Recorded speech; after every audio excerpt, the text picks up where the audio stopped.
So just to start off, because we have so much like so much to discuss, I would like to say maybe we should start by saying how we all felt about the recent announcements that just came up. If you don't mind, Oh, yes, yes, yes. Clark. So just so to set the stage here, State of Play came out.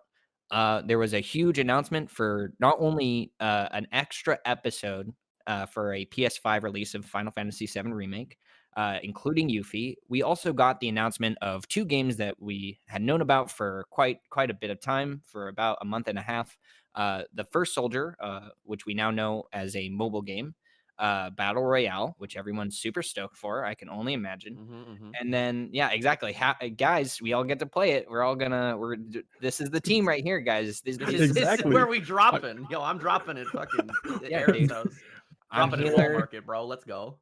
Somebody just summon Ifrit. We'll fucking heal each other. It'll be great. And then the other announcement coming from Ever Crisis, which I would imagine, and this is just my knee jerk reaction, is none of these games were what we were expecting them to be until they were like came out, and then we were all like, of course. So just in general, what are our thoughts on both the new episode for Yuffie, what we're expecting from that, and just in general how we feel about the new sort of inclusions of these mobile games and how that sort of plays into, did you like it? Did you not? And just general thoughts. So I know that we probably have some mixed opinions about this, and that's totally fine. So Well, let me go ahead and start by saying, so I am Baby Seal, Schrodinger's oh Baby right, Seal. yeah. And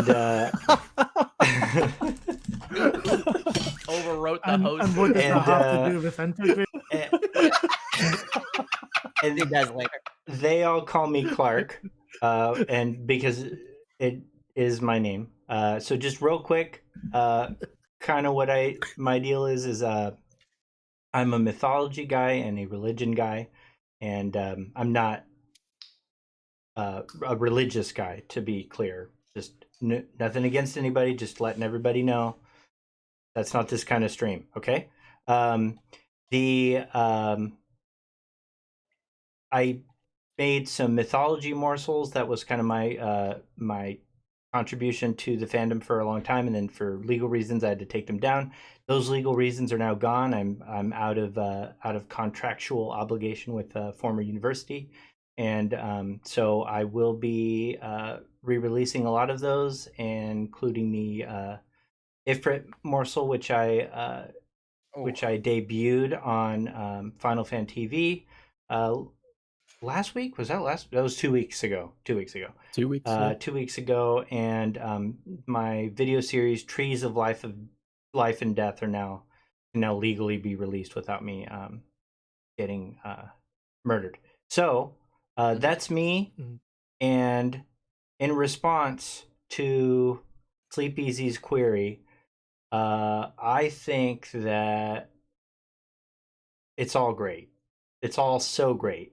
I'm super excited for all of it. I totally get why everybody's upset, though. And there's more people that are not upset than are upset, but that's because the people that the fandom kind of alienated have already left, you know. But I'm probably the most excited about Intergrade. And to be honest, not the DLC, like not the actual DLC chapter with Yuffie, which I am excited about. I just wanna fight Vice. I want super hard mode Vice and just do that over and over. I want the world record on a Vice run by like day 2 of release. There you go. Ooh, you hear that, chat? He's going for gold. Keep him for the to his word. world record. That's right. I feel like actually I think I'm weirdly mostly excited about Ever Crisis. And maybe that's because I just experienced it as a whole compilation. The thought of being able to like, oh, I get to do it again, but it's like all going to be stylized the same, and I'm guessing the gameplay is going to be very similar. We don't across know all the franchises. We don't know. Yeah. We've only seen one scene from Crisis Core and one in like the beginning of the opening mission. I want to be very excited about Ever Crisis. And I think a lot of people are responding to it like they know exactly what it is, which is, this other opportunity to get the remake they really wanted. But I'm going to hold off on assuming that's what's happening for a while. And for a combat couple does of look very reasons. different. Yeah. also, let's be honest, is that no matter what they do in that sort of regard of remaking the game that people want, like it's not ever going to be that thing that People people will be wanted mad. to Doesn't begin matter. with. Yep. So for me, as soon as I saw it, I was like, this isn't It for looks cute. It looks good. yeah, yeah, exactly. It just looks it looks cute. It looks like it's just more story heavy, and that's what a re-release of the compilation in my mind needed to be. Is Yeah, Yeah. I think it looks fantastic in terms of I agree that it's unlikely to be um sort of word for word, scene for scene true to the original titles. But I Mhm. think by standardizing everything, it yes. will make the compilation itself seem far more coherent to a lot of Mhm. people that would not otherwise have enjoyed it. I think it's a great alternative. I'm not personally familiar with mobile games at all, so I'm keen to give it a go, and I think the episodic release is quite cool, Yeah. particularly I agree. if they release like the different games simultaneously, Mhm. because you might get a situation where the story is interweaving across the different games in a way that you might not be able to do otherwise. And I Yeah. think I'm most intrigued by the first soldier tie-in. Right. The as we've spoken about before, has been written again by Nojima. So hopefully that will give us a bit more insight to the sort of the story and the lore that's going on behind the actual gameplay of Mhm. um, the first soldier. So I'm Do you want to I'm very clarify interested real to see quick where for it the goes. audience what the source of that is? So there was a article that it was a it was an article that came out from Famitsu right alongside Mhm. the release of the trailers that that Nomura talked about this. Do you want to clarify? Um, Well, yeah, basically, as part of the Famitsu article that was released alongside all of these announcements for State of Play, Nomura mentioned that there was going to be, I think the wording, you can correct me if I'm wrong here. I think it's like a couple of episodes worth of story with Sephiroth's youth, that has been written by Nojima for this, or for Ever Crisis. Now, obviously, what's interesting here is that Ever Crisis has been marketed as, bringing the compilation together in a new way, on a standardized format, but it's quite clearly introducing new content here, Mhm. which then suggests that there may also be new content that appears elsewhere throughout the compilation, which, going back to what Clark mentioned earlier, may find its way into the remake, or may bridge the gap between some of the differences between the original compilation and the remake. Mhm.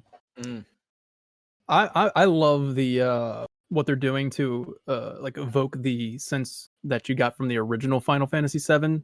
So you have the chibi models in the field, and that kind of brings you back to those pre-rendered backdrops of the original Final Fantasy VII. Mhm. And then when you get into a battle, you get the full remake models, and And they look that's great just for mobile. Like they look like less fidelity, but they still look so good. really good. yeah. When I was watching the trailer, I literally just I reacted like, "Wait, is this a different trailer? Wait, what are we watching now?" Like, Mhm. I blinked my eyes and I opened them, and then all of a sudden I'm watching remake again. It was, but I'm really excited for that. There's a few questions that I have.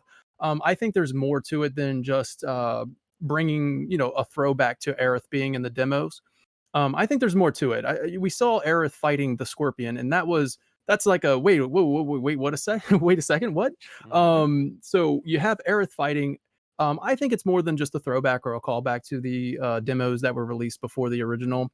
I think that we're probably going to see some sort of gacha system, some sort of you can fight with Zack in the but as long as you're in the The battle. story won't be. Yeah, it'll just be the But when you battles get and out the of the battle, action. kind of like how Opera Omnia did it, so where you can go into battle with whoever you want, but when you're outside of battle, the story is the story. It stays the same. I think you're missing the obvious situation here where Aerith has remade the timeline so badly She's appeared in the Scorpion battle. She's a terrible writer, dude. okay. She really, Come on, really Eric. bad. So okay, and we brought this up before and a couple times, but there is that weird little thing in the I Ever don't think Crisis even trailer. Tatsu knows this, so this is gonna be fun. The title sequence shows something that says another chance for Another possibility for remake. For a remake. Yeah. And the way that another is highlighted, it's got this really strange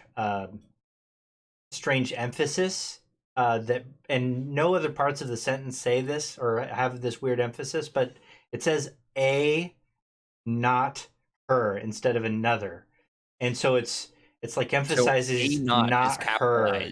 Yeah, it's very weird, and so there is this little chance that they might that's more than stylistic, and it could be some bizarre rabbit hole for us to go down. I do want to emphasize that particular thing, because I think that that's very intentional. Is that the trailer fades out to show footage for like a second after that text comes up, and then it fades it back up for like 2 more seconds, and then fades it all the way down. So I'm like, they're really trying to emphasize, in my opinion, very subtly, I guess, in the most subtle way that you can do that what the spelling of that is very intentional. And for those who, like, just very briefly don't have like the full familiarity with remake, is that the idea of Oh no, you guys just crashed. Oh my goodness.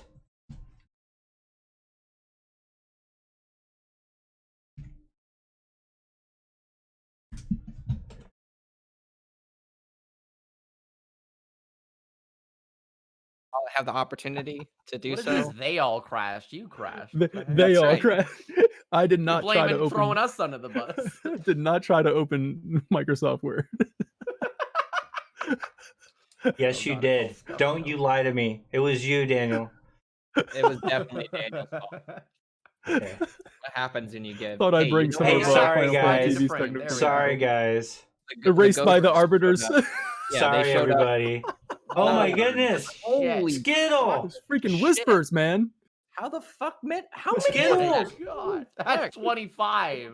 25 fucking Skittle, gifts. I love you. Why? What? Wow, dude. Hey, yo, open Microsoft Sephiroth Word did again. this. You get like a Open it ton again, of quick. subs off of that. Holy fuck. Anyways, Skittle. welcome to my Microsoft Word Let's Play, guys. You're the Yeah. best. Thank you. That's amazing. Holy, Thank you so holy, much. holy.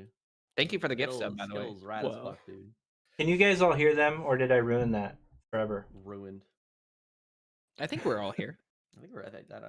Hello, Let me check. hello. I can check right We're lighting up. I mean, if you're trending, It's whatever. Are we actually still live? Yeah, I don't even know anymore. We're still on, Yes. but we're Discord. yeah, we're up there. Yeah, we're good. So everybody Cool or knows. not. It's the negative live stream. Thank you for Yeah. bringing that up. So the And I know point I know was- it's blinking in and out. That's me permanently making that not happen again. Sorry. Okay. So just to reiterate the point is that the not her possibility is suggesting that what happened in remake, as most people might have already kind of come to the conclusion of in their first or second playthrough, is that Aerith is somehow aware knows some of shit.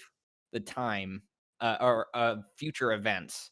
And so what Ever Crisis's trailer is suggesting is that she was the one who instigated the events of remake to happen the way that they do, rather than somebody else. So Ever Crisis being a more faithful retelling of the story without her involvement in the way that she's involved in remake, if that makes sense. Right. So in a weird way, a remake of the compilation, and I think Mo said it best, and I'm just gonna say this because I didn't really say it already. I couldn't be happier, literally couldn't be happier about all of the things announced. Yeah. I know people probably were looking forward to Ever Crisis being part 2. I think that was sort of unrealistic, but also here's the funny thing to me is that everybody assumed so much, and we're actually getting all the things that people assumed in just a different order than they expected it. So like people like First Soldier is a Sephiroth youth story, maybe. We're getting that in Ever Crisis. So we're getting that.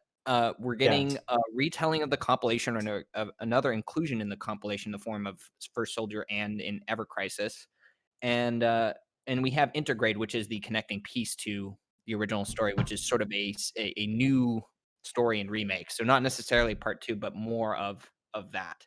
And also, in my opinion, both of these games are heavily referencing my favorite installment in the compilation from a lore perspective, which is Dirge of Cerberus.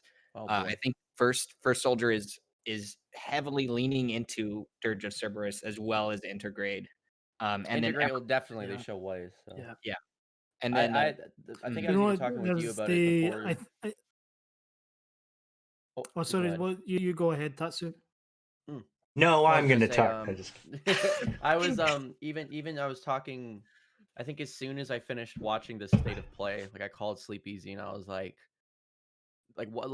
he's always been said like he was such a cool character with a lot of potential, but then the it's me Hoja like that really killed it for me because it's like they build him up and then it's So good. the twist out of nowhere.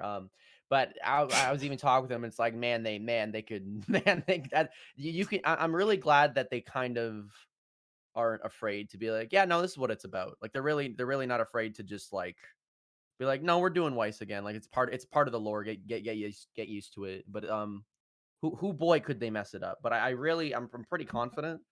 At least in the way they're presenting it so far, it seems like they're bringing the parts of Dirge that Dirge had a good concept. It just wasn't executed very well, like at all. At least Yeah, in I agree. practice. Yeah, I totally agree, and I think that's sort of where Ever Crisis comes in too, where it's like instead of like, Don't go well, play Dirge, okay, play this one. yeah, exactly, and I think I think a lot of people might be upset with Ever Crisis because of excess of like the mobile function of it, but the idea of that game for me entirely comes up to accessibility. Because Right. none of the compilation is easily accessible. They don't want to Mhm. re-release games that are I not was gonna bring that up actually. Yeah. universally not fun to play for most people. And I know It's that people like might have differing opinions on that, but most of these games aren't that great. like we brought like yeah, because like we've talked about before, even if because people were comparing the FF7 compilation to like stuff like Kingdom Hearts, right? And how Right. Kingdom Hearts they've re-released every game like fucking 3 times by now. It's coming on PC, it's coming out everywhere, Mhm. which is great. But and people are like, oh, why don't you just do that with 7? And I think even though there's differing opinions about different Kingdom Hearts games, they all still hold water. Like they're all still at least somewhat similar. Like The base mechanics of the each base one mechanics are very is still a similar. fun game, and Right. also And you, like you not. couldn't re-release it as a whole HD thing because it's like each game is so vastly different. Like I love Crisis Core, but that game is not the most fun eventually. It kind of Hmm. I Yeah. would absolutely agree. And I think that one of the things that I've always been conflicted with personally is that I love Before Crisis's story, but if someone Mhm. was to give me a mobile phone and say, okay, you can now play it, I don't think I would Mhm. because it just looks like mm. battle system in particular looks like an absolute nightmare to play. So I'd much rather much Is rather this just Dirge or watch Crisis someone. Core? Which game is this? This is Before Crisis. Oh, Yeah. before Crisis. Oh yeah, I haven't played that Yeah. even. So I I think the general consensus here is that everybody's really excited for Ever Crisis, right? Is that what we're getting? Like well, everybody's excited, but this seems I'm more like excited for that than Integrate, honestly, in a weird yeah, way. it Like seems Integrate, I'm like this excited is for, but that's Yep. like going sideways. Whereas Ever Crisis is a good opportunity to like really get everything that is important that's going to be important going forward all in one spot, as opposed to Mhm. having to take specific like scene like what Sleepezy's doing with his videos, like take specific scenes and like tie it all together in like a nice Yeah. little bow. Like they're going to do that in a way that's A Uh, nice little digestible. ball. a 9 nice hours little it took. yeah, nice little listen. Look, a nice a huge So fuck true. mothering bow, then a giant care package of like you got to do your homework. I To be guess. fair, and I know that Final Fan TV Dan wanted to get in on that, so I'll let him jump in. But I do want to say in my 5th video, I specifically state that the problem that Ever Crisis before Ever Crisis was even a thing, I state in that video that what we need is something like Ever Crisis to bridge the gap for people who are unfamiliar, so you don't have to Yeah. watch my videos. Because the fact that Yeah, it does, yeah. literally on Mo's point, it should not take 9 hours of somebody's time to understand what's going on in any game. Like, actually, like, unless it's Bloodborne or some, like, deeply, heavily, like, not supposed to be known lore, like, to base an entire remake on almost completely, like, and okay, so, like, as an example, like, people don't play Dirge of Cerberus, right? Or didn't play Dirge of Cerberus. Well. Some people did and understand it, but, like, there are parts of that game that even people who have played the game don't understand.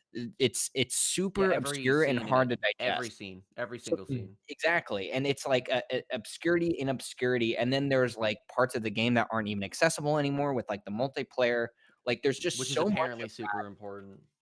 in regards to what's happening now, maybe. So, but the point that I'm trying to make here is that this is ultimately what Square needed to do and make it accessible and make it easy to digest.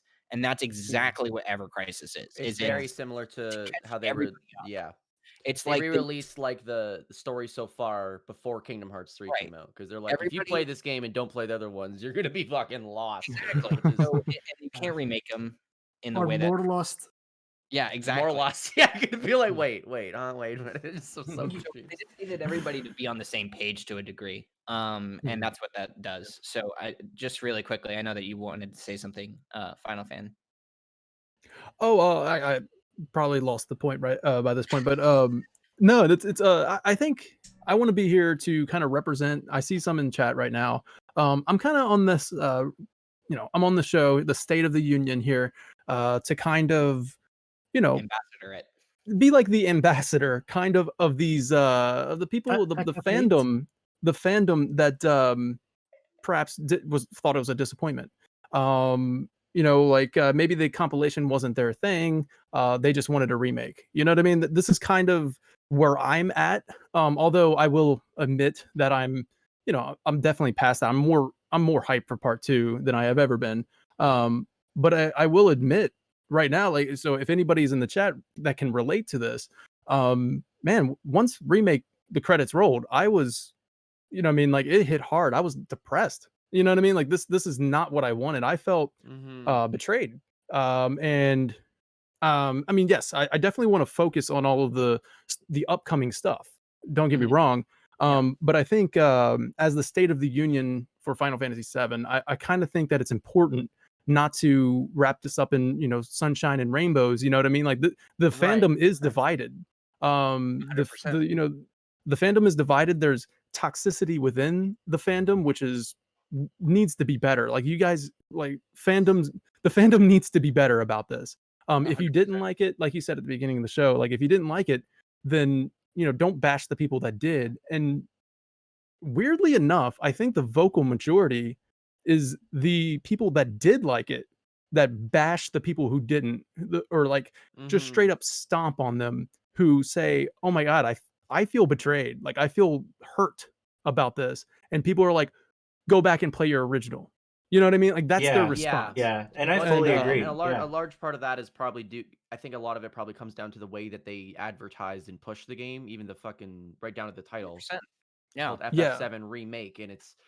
I think if it was called something like FF7 Rebirth or something that was indicative of it being like a, not just a like a Yes. reimagining. It's something because, but I think if they didn't, I think there's certain ways that they had to push for it to be called that. Otherwise, people wouldn't have gotten it. Because I'm sure that's even a point that's brought up. I haven't engaged much on discussions over like the who's for and against it, but I'm sure there's a lot of people who point to the title and go, "Well, it's called a remake," and it's not. Remake. Right. It's Yeah, not and clearly. I do want my to. I argument really, to anybody who says, like, anybody who's like, "Oh, you just wanted a one-to-one remake," my argument is super easy to make a rebuttal against that. It's Chapter 1, opening of Final Fantasy VII Remake, exactly what I wanted. and amazing, and Uh-huh. actually one of the best openings to a game, I would argue, It of is, like yeah. 100%. of almost It was I any fun. game cried. I've ever played. I did too. I started tearing up. Yeah. So I'm still real crying. quick, I just want to make sure just want to make sure everyone knows that I'm not complaining about this. I felt like that it was necessary to bring up. Whereas, we're talking about the state of the union of Final Fantasy VII. And yeah, like I actually reached out on Twitter and I was like, hey, if anybody who was disappointed in Remake, please message me. Obviously, I was like, don't put it on Twitter because you'll get trashed. But How dare you not like? message me.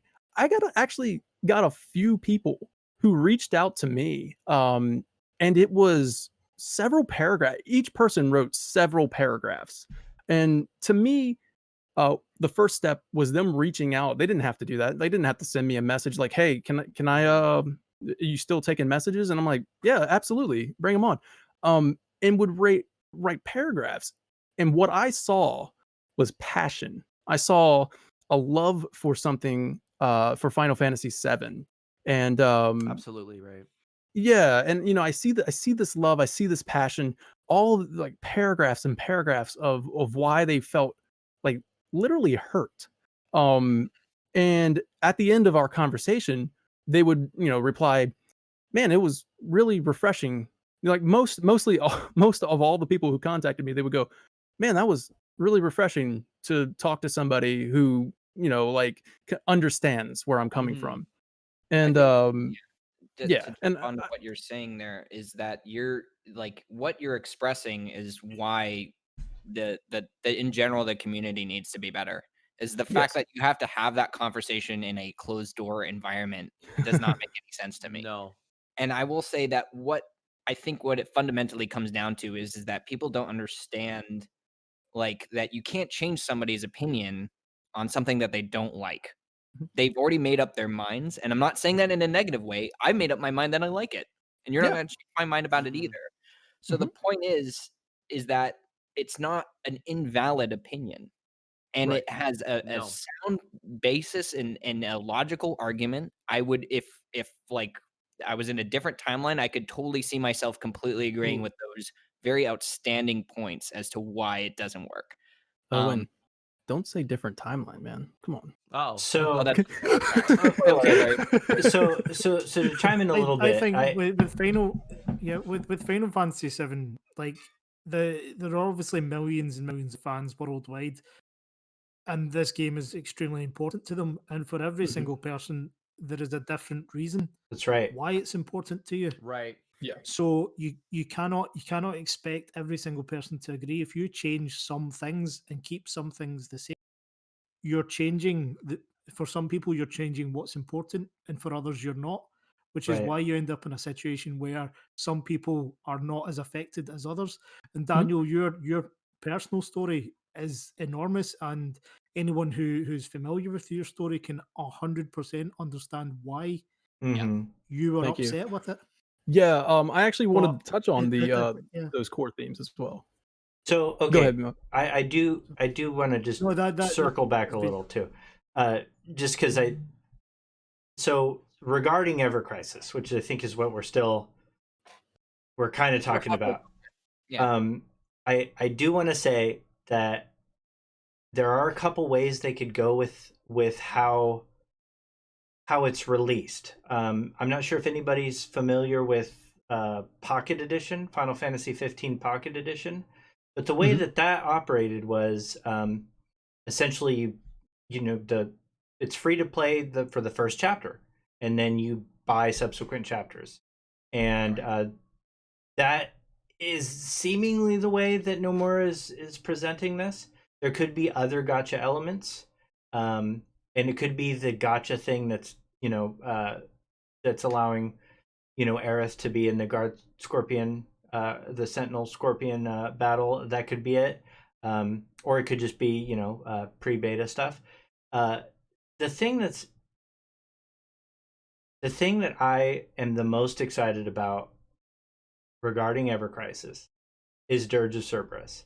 You guys both said that the both Tatsu and Owen, and I think MJ feels this way, Sleepezi and MJ feel this way, is that Dirge had a great story but terrible execution. I disagree. I think it had a terrible story and a terrible execution.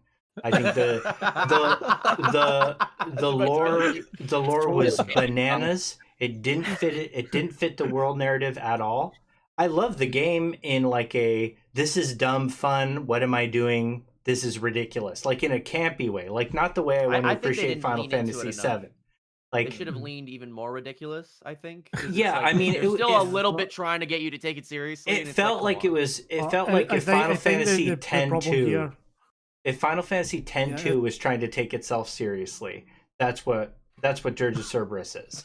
Like that's very true. But So if you think about it, if you were to lay out every single compilation title and say one of these is not written by Najima, yeah, identify it. and so that's the point I want to make. And so what Ever Crisis is allowing us to do here is Ever Crisis is all written by Nojima. And so it's a way, and all the inclusions of Dirge of Cerberus stuff in Final Fantasy VII Remake are ways to reconceptualize the narrative from the author of the narrative. And I think that's very important and has a way to make this very, very cohesive. I'm excited to see how they redo it, definitely, because there's going to be there's going to be, I think most of it's going to be decently shot for shot remake, at least in the original. But I think once they hit Dirge, they're gonna have to rework a couple of scenes And a if couple of things. And there's they some don't weird make- there's some weird stuff too that like what continuity are we really looking at? You know, a lot of and so I'm really scared that, you know, a lot of the people that felt betrayed by Remake are looking to they're upset with Square Enix for releasing this inferior format for the remake they wanted. But two, like maybe that's not what this is. You know, like I'm They not can't do super that again, though. I'm not super convinced that what is happening here is that we are creating an alternative experience. I think what we're doing is we're probably consolidating all the lore.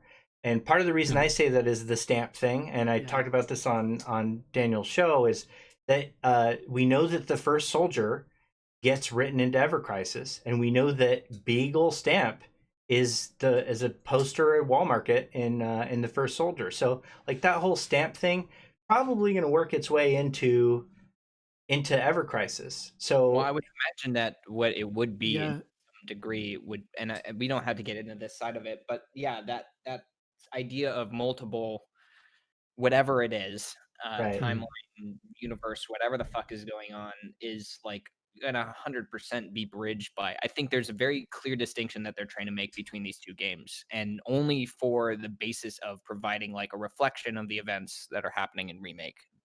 Regardless of the situation, I think it's just here's the way that it was going to go down, and now you're informed on how that went down. So now you can compare that to the events unfolding in Remake. Sure, to a- sure, exactly. yeah, absolutely, yeah. Yeah. Because you just have to look at the single example of how Sephiroth ends up in the live stream in the first place. Right. Because two of the compilation entries show him jumping, and two show that Cloud threw him in. Yeah. Right. So you do need a Yeah. definitive answer there. That's you know that's That obviously does not a great one affect because a decent amount. Clark's going to come up and and throw Last Order back in my face, but but that's He one was- example of a key point, sort of, because the knock-on effect of that of did Cloud kill Sephiroth, or did Cloud find the strength from somewhere to kill Sephiroth? Like if you remove that element, the some of the story and some of his sort of psychology changes a little bit. Yeah. So I absolutely agree that the point of Ever Crisis is to standardize the lore so that when the lore appears in Remake, we already know which lore we're referring to. Right. And I think Yeah. the one of the most important proofs we have that the lore is getting standardized is they're adding new lore. You know, we had that like Mo said earlier, Nojima is writing a specific story about the origins of Sephiroth for Ever Crisis. So adding lore, Very exciting. adding lore to a like alternate continuity seems too far of a stretch even for Square. Like even for Square, I don't think that's really what they're doing. So to bridge this to what is the Final Fantasy VII State of the Union in regards to continuity? I think they made a choice that betrayed some people, and I don't think they're waffling on that, and that's just kind of the way that it is. And so that is an important point. Like, we'll look back at this, like they made this choice, and I Not don't only think did they they're make going that back. mistake, like literally, and Yeah. me and Tatsu were talking about this after he had finished the watching and playing of Remake and the State of Play, where it's like they didn't. Not only did they not shy away from it, they like They dived leaned into it, yeah. head first into a Yeah. canyon of like, Hey, this remember is not Dirge? Here's the game Weiss fuckers. Like, just like buddy. And they're not afraid of it, which I and like.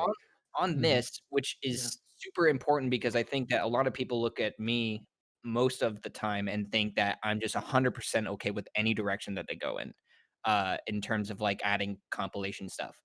I was this on the same page as everybody else, I think, when the Harbinger showed up in Remake and there was a double take. Like you had people doing the double take It's like, and wait a minute. looking at it, Let's go. looking away, and then being like, "Am I okay with this happening?" And people either looking back and saying yes or no, and then leaning into that. I genuinely, okay, so like I said at the beginning here, I'm in super love with all of the announcements made. Um, However, after the state of play, I had to sit there and think to myself, like, is this game going to be better off pleasing somebody like me? And I had to think about that because the thing is that like Mo said, Final Fantasy VII is important to a lot of people, and Dan and everybody here has a certain reason as to why they like it. And what I made my video series sort of discussing is that there needed to be an inclusion of everybody, but not directly targeting any one of those groups. It's more like this is how you please everybody. You use the structure of OG with the compilation and integrate it in that way. And showing Vice and Deep Ground is the Harbinger again. So the Harbinger was a 50-50 split, look at it that way, of the fandom. And then the state of play is another 50-50 split for other people. Yeah, So I would absolutely agree with that. Yeah. fractioning off the fan base in this really, and I want, okay, so I want to say very clearly that I'm very okay with it. I think that they're minimizing their audience way too much in that regard. I think that they're making it very clear who their favorite and their preferred audience is, and that's not what a remake of Final Fantasy VII or a new story of Final Fantasy VII should be. Well, there's I so many I think people who I even are think like, "Who the heck is that?" When they saw Weiss, like, because I people when so I was talking about playing Dirge, so many people were like, "Skip that one." And if I had skipped it, I would have been like, "Who? What the fuck is that? Like Right. the guy from True. is that the people from the brothers from Advent?" Like, I'd be so confused. Well, okay, all right. So I would argue that the best like fan servicey way to add like these obscure characters is the exact way they're adding Vice. He is a like he's a VR simulation battle. He's completely optional to the Is narrative. he? And yeah, he's a VR battle. And there Really? could be some weird fun lore I connections thought. that come up. Oh, I thought. So it'd be So would come up so there later, is deep ground that Yuffie and but okay, I Sonon like that a lot actually. encounter, but we don't I'm a know huge fan of that. what level. And like honestly, I hope that if we ever see Genesis, it's not in the lore.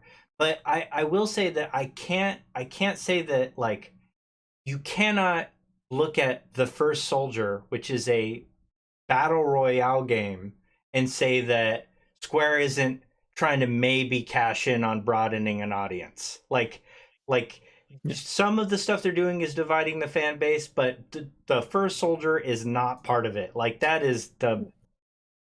was a It's when bananas you start decision. touching. It's when you start touching sacred ground is where Yeah. it starts getting divisive. See, adding a battle royale is fine. Like I'm super excited for First Soldier. I'm I guess apparently I'm one of the few, but I'm really excited because I've been looking forward to streaming something where I can have a party, like you know what I mean, like a game Sure. night. I think it'll be And fun. we'll do that. There's We a will part of do me that's that. like, oh, Every one boy. of us will be like, But- even Mo. I think Mo's going to be the best at this. By the way, he's going to just yeah, like I want Mo on Top my 10 team. at dude. the Let's First drop, Soldier. dude. That's gonna be exciting to Yeah, me to have my entire I think it's a good idea not to have me and Clark on your team because we will just spend our time looking around. We will not be shooting anything. We will just Or diving. It's That's true. gonna, our that's gonna be great. crosshairs just Yo, looking at we're dropping looking in at the the slums so we can ceilings. just look. We're dropping some. I was like, wow, look at these posters, Yeah. and I'm like, I'm dying, help! Like, That's kind getting of how it was shot. when we Yeah, used to Clark play. and I are like we're just snipers, just sitting somewhere, just looking at across the landscape, taking That's no interest in the battle. when we used to play zombies in Call of Duty. Like literally, we were so Easter egg heavy on it. Like we would just go around and like, oh, freaking zombie, get off me, man! I'm trying to look for Easter eggs, you know? Yeah. Trying to find out. I will say, I think in regards to just because I don't think like my stance on the end of remake because I don't think I've specifically made it clear like in like publicly. Yeah. You're getting the full. way. Well, it happened 2 days ago, so Yeah, that's what I mean. Yeah, but I talked with Sleepezi a bit about it. But now that I've had time to kind of like sit with it, This is the only reason I've joined this cast, Tatsu, just to hear this.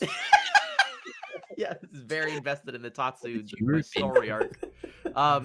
But I think that the way they handled remake, specifically just the way the direction they're going, for me as a player and someone who's experienced the story the way I have, I'm I'm like weirdly split myself because on one hand I'm like, okay, this isn't what I thought it was going to be, Mhm. and it's clearly going to be very very different.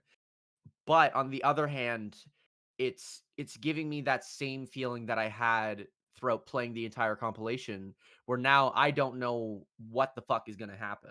And right. and there's part of me that really enjoys not knowing exactly what's going to happen even through the first part of remake itself. Like as I was playing through it, as I noticed things were starting to get a little different. Like example, when Barrett gets fucking stabbed by Sephiroth, like that scene, like I don't know if it's just the shock value that I'm like, whoa, that's fucking crazy. Because I don't think putting shock value in expressly just to like, gotcha, like just to surprise your viewers is a good idea.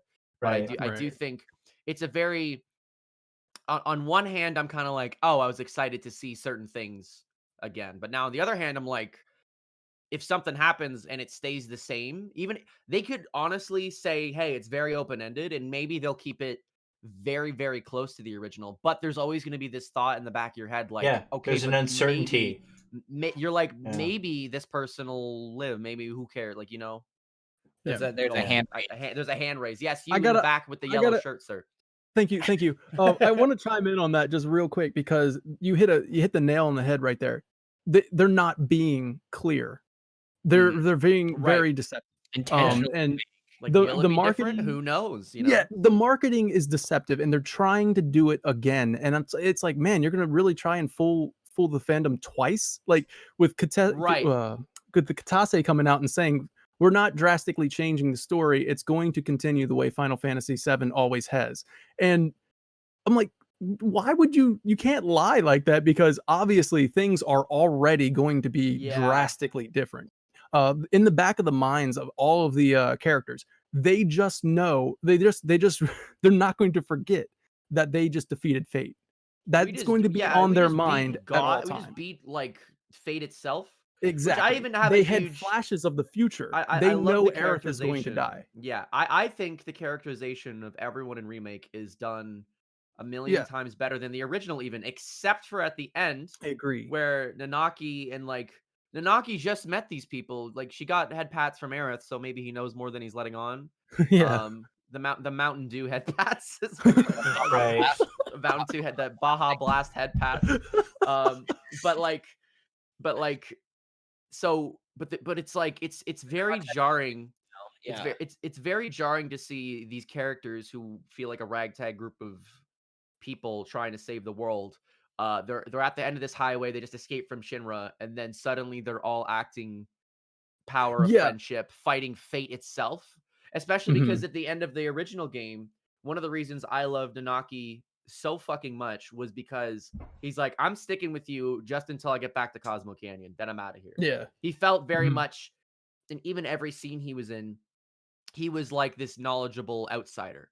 He never felt like he was one of the fellas, one of the boys until after Cosmo Canyon. So that already, like even at the end, he's like, okay, I'm sticking with you guys. Like, yeah, you could use I'll track the scent or whatever. And it's like, he's Right, already yeah, friends yeah. with them. So It's now a him hunt. going to You Cosmo, could because use even my when I nose. played the original, I'm like, oh, I wonder if when we get there, I figured he'd probably stay with the party, but I'm like, I don't know specifically what's going to happen. But now it's like that characterization is a definite change for them.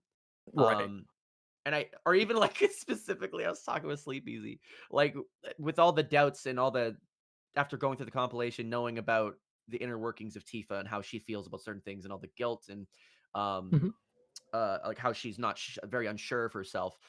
You're fighting an arbiter of fate, and then you're fighting it alone. And then Tifa just jumps in and he's like, she looks up at this thing that's like the size of a mountain, like the size of a planet. And she looks at Cloud and smiles. She's like, we got this. I'm like, really, Tifa? Is Tifa, this is that really how you on feel? Is that, I don't on know. your playthrough, that's what happened, Tatsu. I But felt the that's Is same it different. yeah, Is it different in it's other a places? that's a content driven thing. So like Really? it's based on how the combatants perform in the final battle. So you just spent so much time beefing Tifa up that she did enough right? damage to get introduced in that order. So Right. it's Yeah. your But fault. so because she did a couple extra pull-ups, she can beat the Arbiter of Fate. Like, she's confident about it. Like, it does, like, I don't know. They're all way too like, we got this We shit, and got it's like this, dude. in the original, Cloud is level like 5 by that point. Like, Right. how is he And strong enough to do this? that brings up a continuity issue for me, is that once you're out in the field, like, is one of those freaking moles in the ground going to give you a hard time? Like, you know what I mean? Like, am I going to have a hard time against a goblin?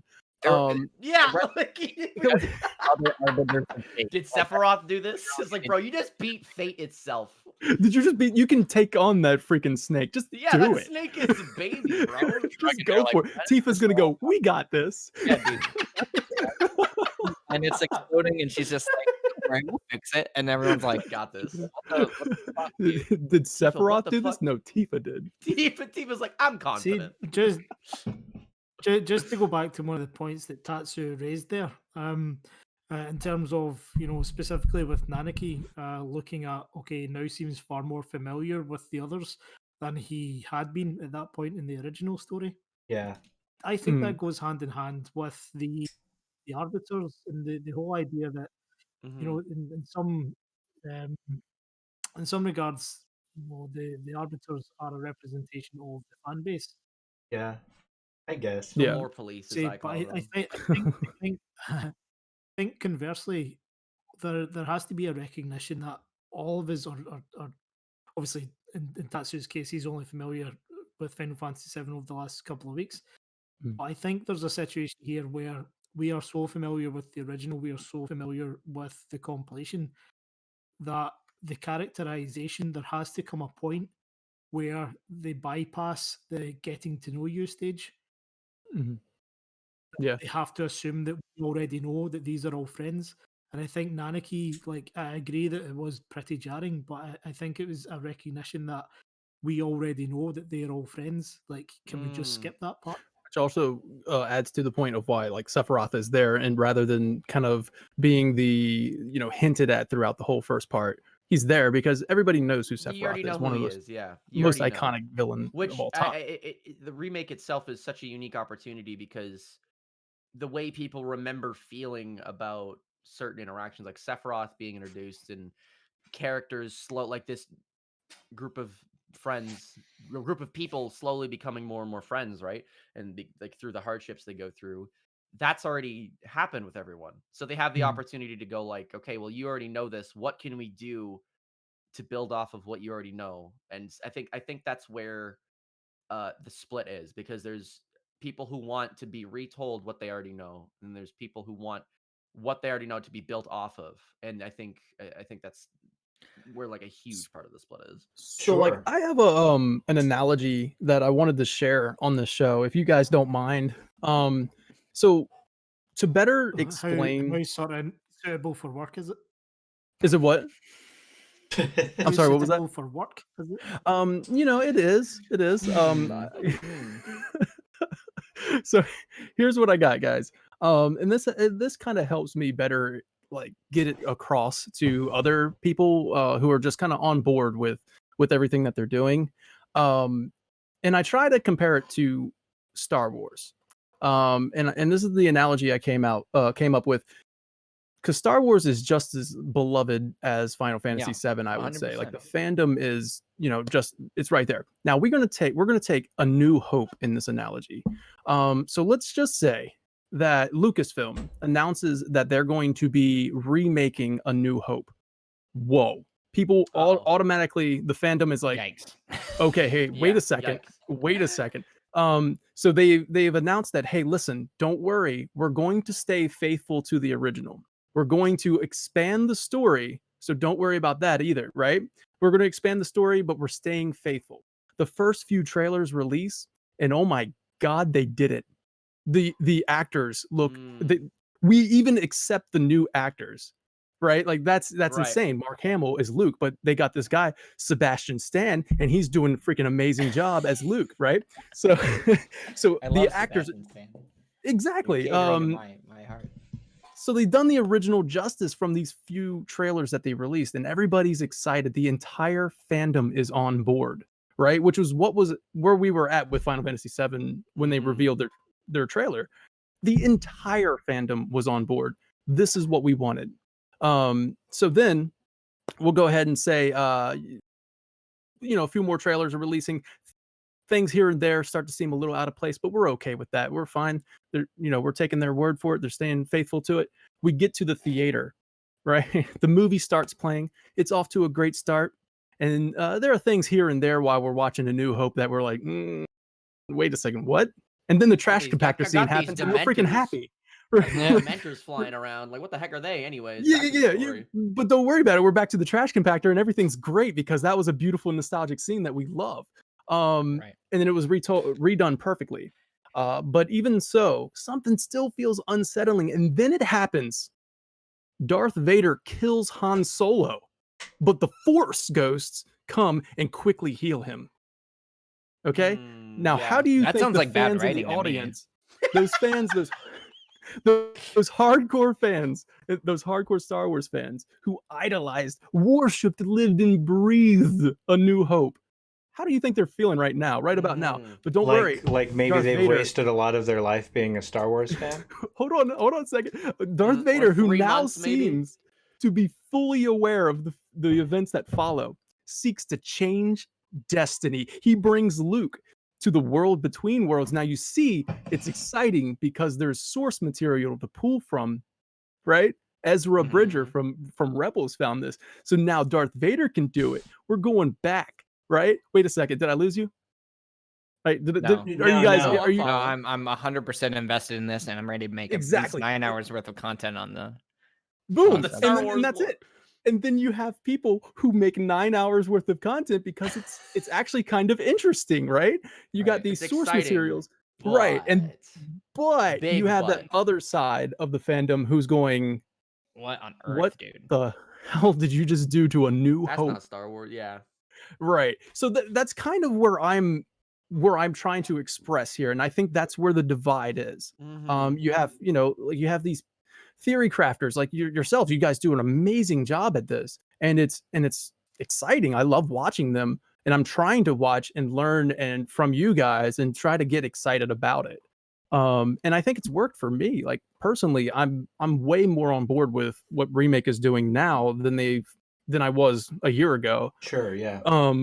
Well, after I beat Remake, but I'm way more on board with it, and I love theory crafting. Don't get me wrong. Like, Game of Thrones, I love that. I would sit there and talk to my friends for hours on what could happen. Actually, just recently, WandaVision. I would watch people like yourselves, new rock stars or something, right? You try to dig in to that lore. There's a source material, the House of M, right? Right. Yeah. Yeah. And they're kind of remaking it, but we're at an understanding that this is not going to be the same as of House of M, and we're okay with that. We want to pick out little things and try to have a better theory of what's going to happen Right. next. And Ben That's Shapiro got exciting. involved for some reason. Yeah. So that's exciting stuff, right? And I'm excited about where the future of Final Fantasy VII is going to go from here on. But I think the marketing has to be clear that you can't just tell Yeah. people It's very that it's a bit deceptive, and that's what in that way, and That's that's where I think we exactly. I all think if they agree, had where it it's if just like yeah. how they decide to actually give this information to the Yeah, people I buying mean, the product, and all they it's needed to do was say way less. Like that was yes. all they needed to Well, do.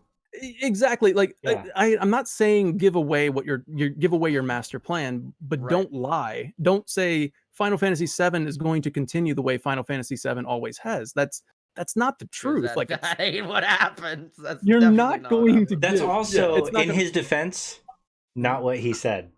That was a very Well, he said we're not. that was a very I'm loosely famously translating. mistranslated thing. I love Audrey, but I think if you want to check, there's a really solid interpretation of that statement. That statement, by the way, was tweeted as if it was its own statement, but it's just lifted from the Ultimania, the remake Okay. Ultimania, and she's corrected it since actually. But Hmm. the if you check Reddit, the user mkillerb had a very exhaustive breakdown of those statements. It was way less committal than that. Okay. So he's not Okay. necessarily saying that. So that's important to know. And Good. also, I'd Good. like to say that's an interesting element about the fan experience now is that like we we rely on this really quick, not always accurate information to shape the narrative. Like so Mhm. many people didn't know how to feel about Final Fantasy VII Remake that they went to the internet to learn how to feel about it. And Mm. as a result, a lot of people feel stuff that maybe isn't grounded in the intention of the developer. And Mhm. you know, we talk about the arbiters being sort of a you know, a meta representation of the purist fan base. And that's seen as like a slap in the face to purists. But let's also remember that these purists, if that's who they are, saved Barrett's life and saved the party's life, 3 or 4 people. They're not meant to be demonized. They're meant to express a different part of the story. Also, there's a lot of a lot of just like kind of lost understanding about what those things are, partly because we're not supposed to know yet. And so a Right. lot of people Yeah. so I will say that I do think it's a little unfair that so many people have just assumed that what we're dealing with is a bunch of alternate timelines and that death is Right. meaningless now. We don't know because we don't actually I, know. Like I go the off of what I got right from remake. I Yeah. mean, obviously, I watch a lot of your videos. yeah, You, Sleepezi, Mo. You guys have lots of informative theories, yeah, and you back it up with solid detail. But at the end of the day, I'm gonna go off of what I played in Final Fantasy VII Remake, and that was they literally say things like alternate timeline, like or what? No, an alternate future, or from with from a future the three timeline, from a future timeline. Like right? they say these things, and you're just like, There are oh, man, like when they get put into their like the scenes from Advent when you're fighting the Arbiter, they're like, "This is a potential future if should we Sure, fail here." sure, There's yeah, no Okay, sugarcoating. yeah, there you go. I'll be frank. Is that there's no sugarcoating what we as an audience got from remake, regardless of how much you've read on the side or anything like right. that. That's your opening statement. That's your thesis statement right there. Is like remake part one, and to create an intentionally vague environment Mhm. and to market a game that we all have. Okay, the only reason this game has been remade is because fans wanted it to be Wanted remade. it We're like what And kicking down the not door at in Square the way they Enix. needed. did it, not in Mhm. the way that they just did it. As a creative myself, I enjoy this interpretation of a remake. Mhm. I think that it provides a really good platform for the compilation that is mostly a business cash grab, and that's how I see it, is that the compilation is a cash grab for the fan base to turn that into something more artistic and interesting and new and Yeah. provide that to other people. And that's how I see remake as an entirety. And one of the and just to go off of something that Tatsu said before is that he thinks that remake is not the better of the two games. Like he prefers OG over remake. The reason why I also feel that is because remake is only standing on the legs of everything else that came before it. Without any of that Mhm. context, that game is shit. And I'm gonna Yeah, yeah, I'm very glad I played through all the I'm games not before saying that because I'm that like, inherently. makes I sense. wouldn't say that the game is shit on its own Wait, are we merit. talking about remake? Yeah. Yeah, I'm not Yeah. saying in that I should The reach structure of the story feels a lot Gotcha. or it wouldn't have like stood up properly if it hadn't had 7 before it, and that's yeah.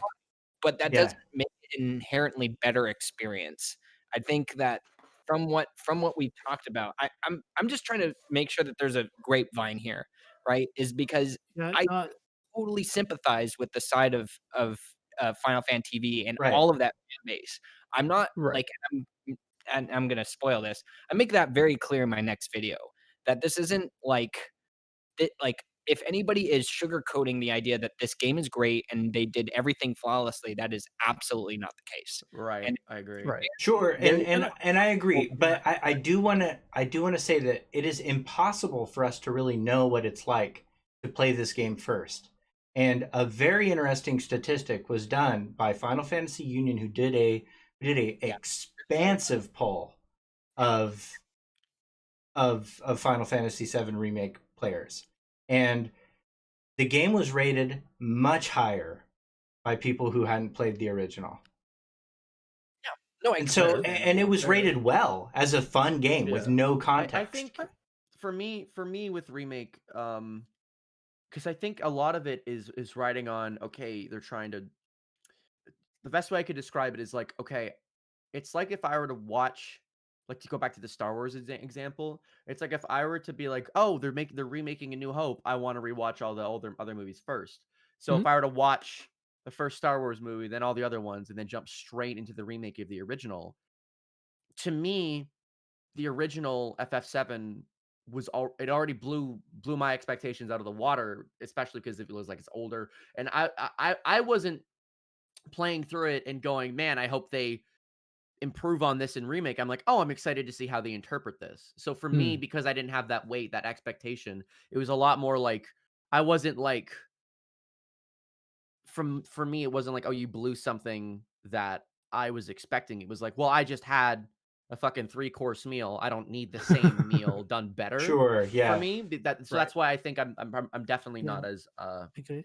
I'm Yeah, more I like this is personally neat think as that understandable. opposed to when you play the remake, if you play it with no context at all, it's a very different game to what it would be if you'd played the original or the compilation sure, because there are oh yeah, layer upon layer of nostalgia there that you would not otherwise get.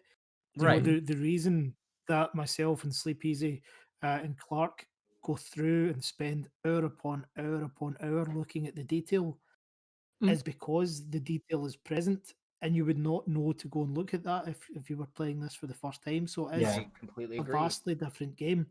Yeah. Going Yeah. back to Daniel's point earlier about, you know, he says, obviously, I wholeheartedly agree with you that it was marketed um, in, incorrectly because it was Yeah. obviously misled an yeah, awful lot of Yeah, people. deceptive is But it is goes a back to the, weird word. yeah, Not the yeah, word I was looking for. I would agree. Yeah, Yeah. yeah, deceptively is um, It's not the word I was looking for. maybe a bit No. harsh, but yeah. I Yeah. would say They deceptive. they But definitely held I get, certain cards close to their chest because yeah. they It was it yeah, seemed yeah. I get your exploitative at point. least. Yeah, Yeah. Mhm. yeah, The I think the point is now that you said that part of the more damaging thing is because you were misled to begin with, but you feel much better about part two.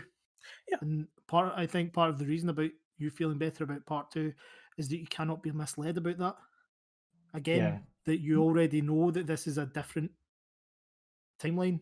Let's say, Absolutely. for want of a better term, it's and I think as a once we can accept that, it's a much better. We're in a situation where we can actually enjoy it for what it is, Yes. yeah. knowing fine Agreed. well that Mhm. okay, I'm not looking for a step by step remaster Yeah. of the original. Absolutely. Yeah. I And can just accept yeah, that there's going to be new content.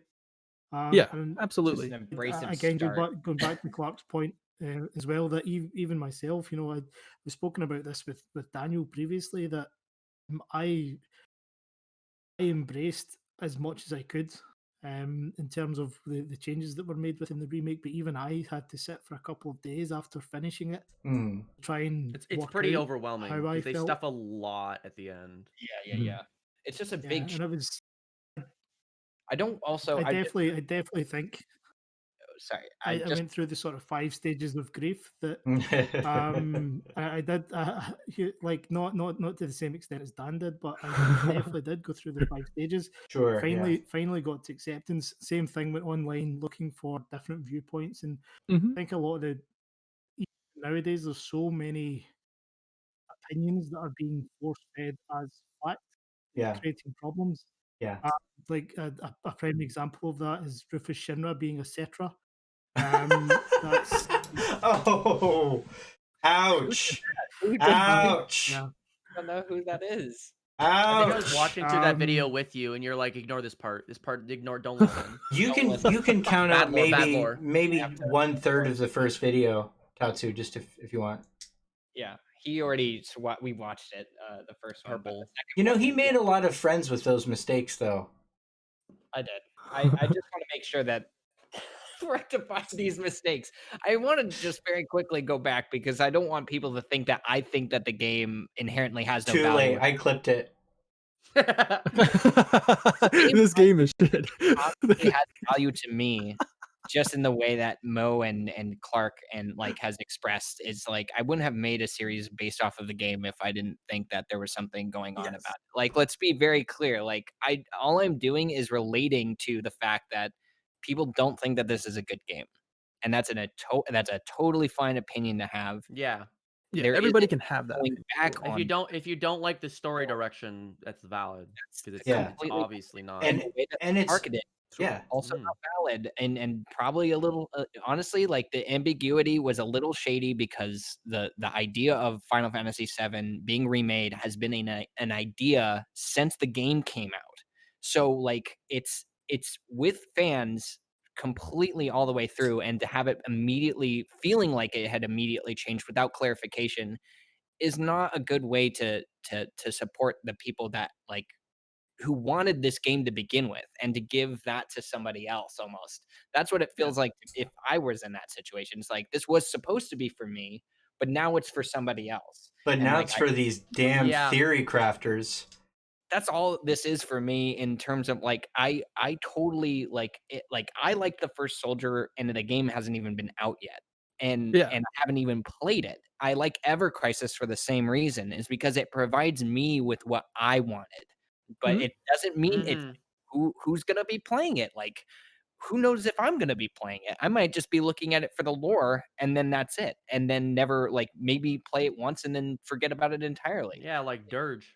I've already made up my mind because engaged with the story of it, Yeah. Mhm. and that's just Yeah. my opinion on the side. But that's not like that's why I said at the beginning of this is why are you is this good that Square is catering to somebody like me? Like I don't think see like I just chime in. I don't think the story direction. I guess I'm on the different side of things. Like I don't think the story direction is bad. Like you know what I mean? Like I think Right. even as a It's just not what you standalone wanted. game. Yeah, exactly. I actually, you know, playing it multiple times. I think man, I don't know, maybe I'm on the fifth playthrough. But like I sounds play like it multiple times. I'm Mhm. experiencing it and I love like I like the direction they're heading, I guess. You know what I mean? If you take it away from you take your mind out of being in that nostalgia where you just wanted that original. Right. Um I don't mind where it's headed. I'm just concerned of where it's that it's going to lose those core values, those core themes. Right. And Right. I have like my thoughts on it. I wanted to touch on it, touch on this subject as well. And I'm probably going to go off on a little bit of a tangent. And once again, if you guys bear with me about this, I'll mute you if I don't like See it. if this is another Star Wars analogy. thank you. Just You can just mute me. It's a Star Wars podcast. No, it's Pokemon. No, I'm just kidding. I'm just kidding. No, so listen, the core themes of Final Fantasy VII, and I saw this in chat a little earlier, and the beauty of this is that everybody kind of interprets what Final Fantasy VII means to them in different ways. Right. I mean, there, you know, Sakaguchi is on record saying that this is about, you know, life or and death, and loosely translated there, but that's a broad theme, right? That's a very yeah. broad theme. For me, I believe that the themes of Final Fantasy VII are life and death and self-discovery. I think every character has Mhm. had life-changing moments that have happened. Something that should have killed them, but they are still here, and that must mean something. So what do the characters do with the gift of life? And finding out what their purpose is where I feel the That core yeah, themes. I But definitely also, agree. thank you. Yeah, and how characters, I think it's very important how characters react to death. You know what I mean? To loss and how it impacts their lives, and more importantly, how together as a unit, as friends, Right. they can overcome That's that even like the loss. entire core concept of like Advent in general. So if they're gonna make that a core concept of a Yes, and it's whole ass cohesive around movie, the entire yeah, compilation. It's of like as yes. a whole ass movie, it's like it's Yeah. obviously a very core part of the Yeah. story. It's Cohesive not Yeah, just if you around the about it think entire happening. It's about how do compilation we deal except with for this. Dirge, which Well, has exactly. no power of friendship I'd whatsoever. I'd also just like to point out that the what the characters do with the gift of life can't actually apply to all characters. Um, Mhm. Yeah, Right. see, so I go with because what so happens if Well, we're to on touch pace on of like that. 6 by because now, of what so happens to some of them. Yeah. Yes, Yeah. exactly. To Yeah. touch on that, Cloud loses his mother. He loses his hometown, his idol, his literal self. but you lose, but yeah, gone.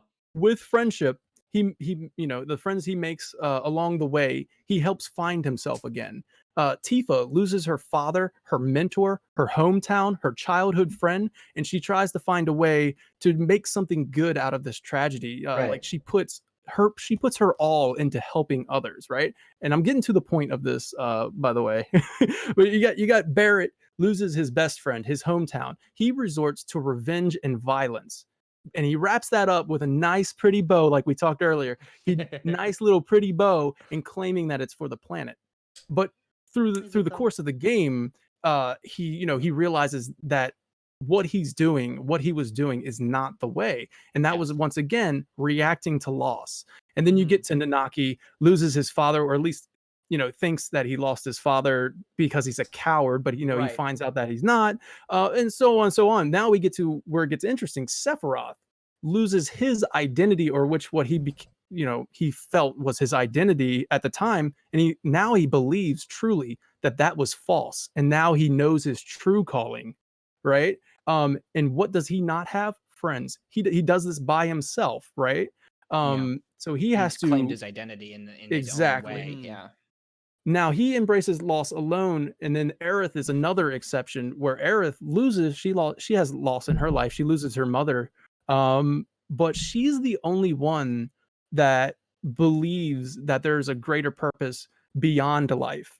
She sacrifices herself to save not only the planet but her friends, Mhm. and her faith is unwavering even in the final moments.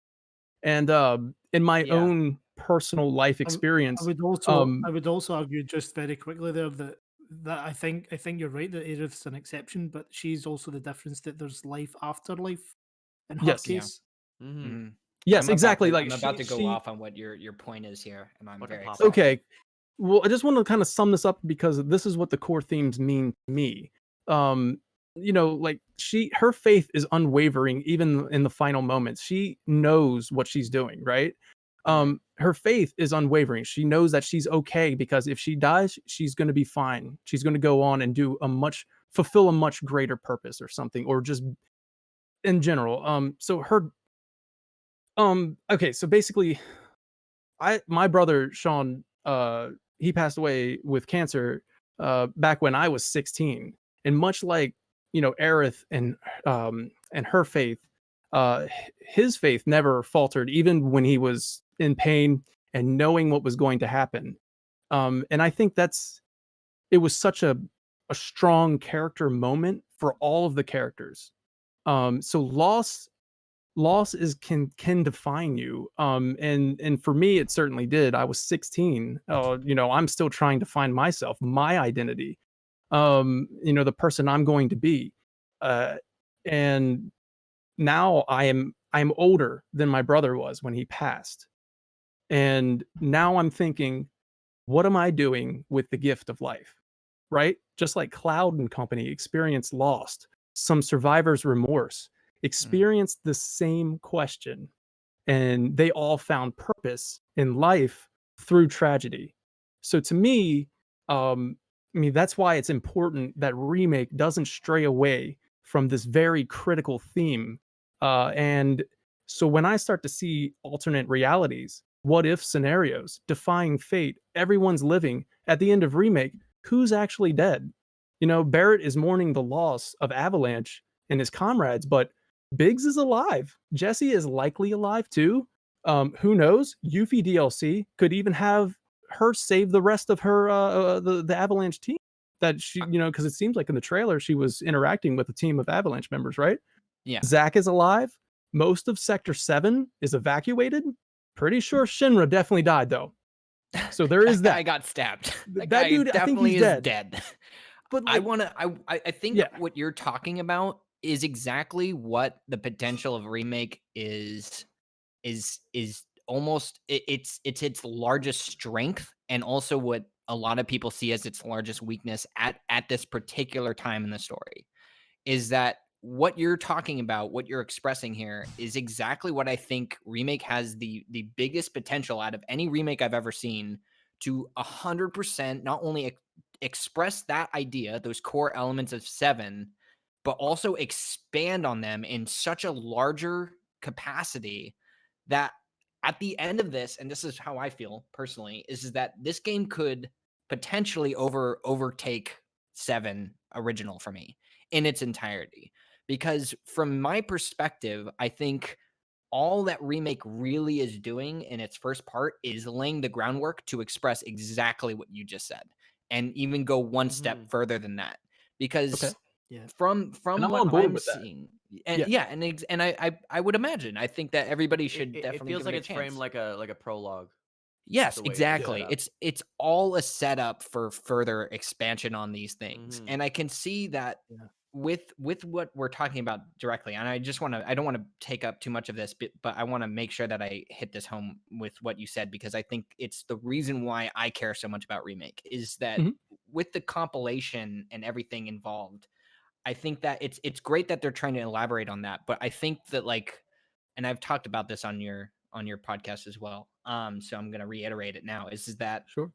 from what I understand is that they're setting up this false idea about what power is for the characters, for them to then reassess and reevaluate like that later on. So the Mhm. idea of like loss is a really important thing, because that's a very individual experience. Once it starts happening, people experience it in different ways, people cope with it in different ways.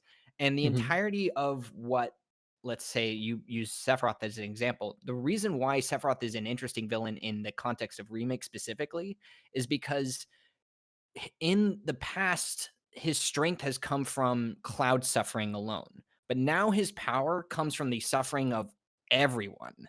Mhm. Everyone's suffering, everyone's loss of the will to live, which is what geostigma is that once you've accepted death and you're willing, you've just lost all hope. That is what creates like the negative life stream's power is, and just in general, like and maybe hypothetically the ghosts, right? Mhm. And the idea is that like a life after life, as you said with Aerith, is might have, and maybe this is my own opinion, might have actually taken away from the sacrifice that Aerith actually made. Is Right. that Mhm. okay? I've Well, always thought if that. she is okay with that, then it's okay, because she's just going to go on living, and we know that right after the OG from the compilation. Yeah. But what if there is everything at stake? What if what like does the want to live separately overtake the overall structure of how life is presented, Right. right? So do the people who accept life as it is outweigh the people who have accepted the way things are? This is exactly the structure of the first game being around Midgar, right? Is that here's a system, and there are 3 or 4 people that want to change it, and the rest are just either hopeless or have accepted it as it is and are completely bought into it. So that's what the same system that Sephiroth represents in this sort of corrupted life stream sort of sense is that small discussion needs to be on the bigger stage, if that makes sense. And I don't want to take up too much of the time talking about this, but the idea is to compound, not compound it, but just go inch by inch into the idea of what you're talking about is that Mhm. let's talk about being an individual. Let's talk about accepting things that are harsh about reality. But we need to set that up properly. We need to like Barrett is a perfect example. Fucking Shinra fucking calls him out. Like and he hasn't even realized that he's been called out in that way yet. He might be starting to think about that, but then he has to face Dine and all these other things in order to really and for us to really understand where Barrett is coming from instead of glossing over it so quickly. Like we might have been able to interpret those events in the original. Now we get to really spend all of our time just really figuring out how Barrett is accepting his individual journey, right? And Mhm. accepting his Mhm. will to Yeah. live for the most part, right? Mhm. It's that those vignettes that need to be capitalized on, and having that room to breathe in a longer game is the most exciting thing to me. So, Real Yeah, quick. character development is absolutely on point. I'm not like remake does such an amazing job with character development. Um, Definitely just wanted to throw that there. I love the characters of Final Fantasy VII remake. Like I think they Mhm. did it justice and they're Knocked it expanding out of on the it. park. Yeah. Yeah, and everything that you're saying, Sleepezi, is sounds amazing to me, man. I'm on board for that, right? Like, Well, okay, real quick, yeah. I want to interrupt with a question from Night Sky Prince that's relevant to this discussion, and it's, and then we'll maybe let Mo chime in, and then Tatsu, and that's for those that do want a happy ending. Do you think there is a way to still include those themes, or do you think remake should just have new themes altogether? Would you like to go first? Is the question targeted at anyone in particular, or? Not all of us. Just Hmm. Well, So wait a I'll second, answer first, Priestman. I guess. Wait a second. I'm not angry. Are you talking about me? I'm not angry. I don't know who he's talking to. This I read that dude too. I was like, that might be angry. me. Lol. I also I'm just really read enjoying this This conversation, guy actually. is mad. this is generally friendly. He's fuming. Yeah, we're not. No one's And angry. just This to is be fun. Yeah, I'm, clear, I'm No, enjoying yeah, it. I'm loving this we're conversation, all man. friends here. Like Yeah. even the people in the Yeah. chat. Like I'm just- okay, well Tatsu's I've got a actually bad case of resting bitch face, so it might be me he's talking about. This guy's pissed. yeah, exactly. So just to be clear, and also even comments in the comment section, if you guys have a disagreement, that doesn't inherently make me Oh, or any okay. of us actually No. angry. He's talking Like about we somebody in might the have comments. some Yeah. things to say. yeah, this isn't Twitter, guys. Yeah, this isn't the Yeah. YouTube comment section. Yeah, this isn't Facebook. To kind of bring it back to the question that was asked. Thank you, I kind of Tatsu. feel like no problem. Someone's got to do it. But I feel like it's still very possible to have those themes, and I think it's going to, because for me, the ending and showing Zach's alive and who knows, Aerith might live and stuff because of the knowledge we don't know what she knows, right? I think that to me is less so a guaranteed like boom, they're alive, everything's gonna like they're gonna be super active in parts of the story they weren't in. It's less of that and more of A way to they're extend the suffering of their loss. that yeah, that's what I mean. Yeah. It's more of a way like to say, well, now you don't know. And Yeah. because you don't know, you're going to things will be different, yes, but because you don't know if there is a loss, if there is something, it's not going to be something that it'll hit harder because in the same way that Mhm. um it's like how they added more character development to Jesse, Wedge, and Biggs in remake because in the original they say like fucking 10 things. And you're just like, well, okay, you don't really care about them that much. But Yeah. because they've added that extra layer of character development and stuff, which again, we've discussed how fucking good remake does it. Um, I think to me that's the direction it feels like it's going. So I'm like holding my breath as to the fact, like I don't see it as like, oh, okay, Zach's back. He's just hanging out. Like every scene Zach is in, I'm like, he's gonna die. I'm just waiting for it or something like that. I'm like, I feel like that kind of theme could even be exacerbated to be even larger because it could be something where it's like, yes, they've challenged fate and defeated fate, but maybe things will still slowly realign to be back in the way they're supposed to be, in the same way the original. Like things like no matter, even if you were to change fate, maybe some people are just like, because of who they are and what they're experiencing, they are going to die. Mhm. Which is what I'm excited to see how they do that, and if they do that. That's my thoughts on that question. Great I answer. um I I would echo that and echo what Sleepezi said, and I think we spoke about it at length previously. That I'm also in agreement that the defeat of Destiny at the end of remake is a red herring. Mhm. I Mhm. don't think the fate has been changed, and I think the entire point remake is to show that fate has not been changed. Um, to lead the player to believe that different things are coming, for it to come as a shock or for it to hit harder later. And part of the supporting evidence for that is very briefly we've spoken about the the background influence that Norse mythology had on Mhm. Nojima and by extension Final Fantasy VII. Norse mythology is very clear that there is one single fate and you cannot escape it. And I think that will come into play. I personally believe that will come into play. But one of the other things that I personally found really interesting in Final Fantasy VII in general had an enormous impact on me growing up. Um, and it very much shaped my philosophies in terms of capitalism, in terms of spiritualism, and I think there are other things as well that have come into play, and Najima, being the scenario writer, has really doubled down on this. Mhm. Mhm. The idea of the sort of mega corporation destroying the world through you know using up natural resources, that is very clear that that's the case. But there's also a sort of political element in how there is propaganda, or how Shinra are using the media to generate conflict in terms of a looming war with Wutai. Mhm. So through the story, it's actually showing very real life elements Yeah. that are larger themes. And I personally don't actually see change in the original theme of loss, because it was such a big thing. It's I literally, I, the I would I story of Final yeah, Fantasy I VII. would Yeah. exactly.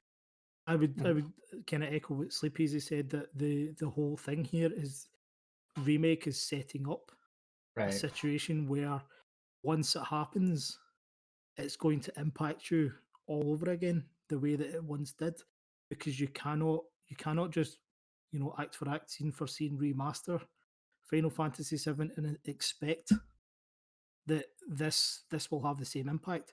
If you start to change it, if you start to lay the groundwork for putting a little bit of doubt into everyone's mind, or the suggestion that things may be different when we do suffer that loss again, it Mm. hits home harder than it would have otherwise. And I think I spoke about it previously, that none of us would have been able to, prior to the release of remake, none of us would have been able to say we expect this to end on a cliffhanger, but they've managed it. Yeah. And we're now in a situation where nobody knows what's going to happen. How could you possibly think a year ago that we'd all be sitting here talking about we don't know Mhm. what's going to happen in Final Fantasy VII? It seems like a crazy concept, Yeah. and that is Mhm. the entire point of remake.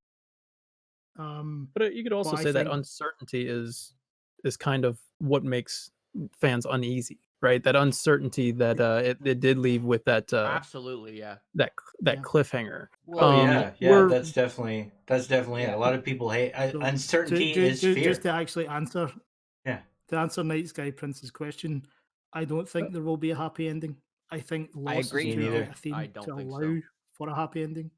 I think if they make it I could see too a happy-ish ending. Like, you know what I mean? Like, happier, I don't I could see this as their way to kind of rewrite an ending that, like at the time not a lot of people I guess really enjoyed. I didn't that wasn't me. Like that wasn't my thought process. I thought the ending was just fine. But apparently, there's a lot of people out there. The original Final Fantasy VII did not leave a satisfactory ending.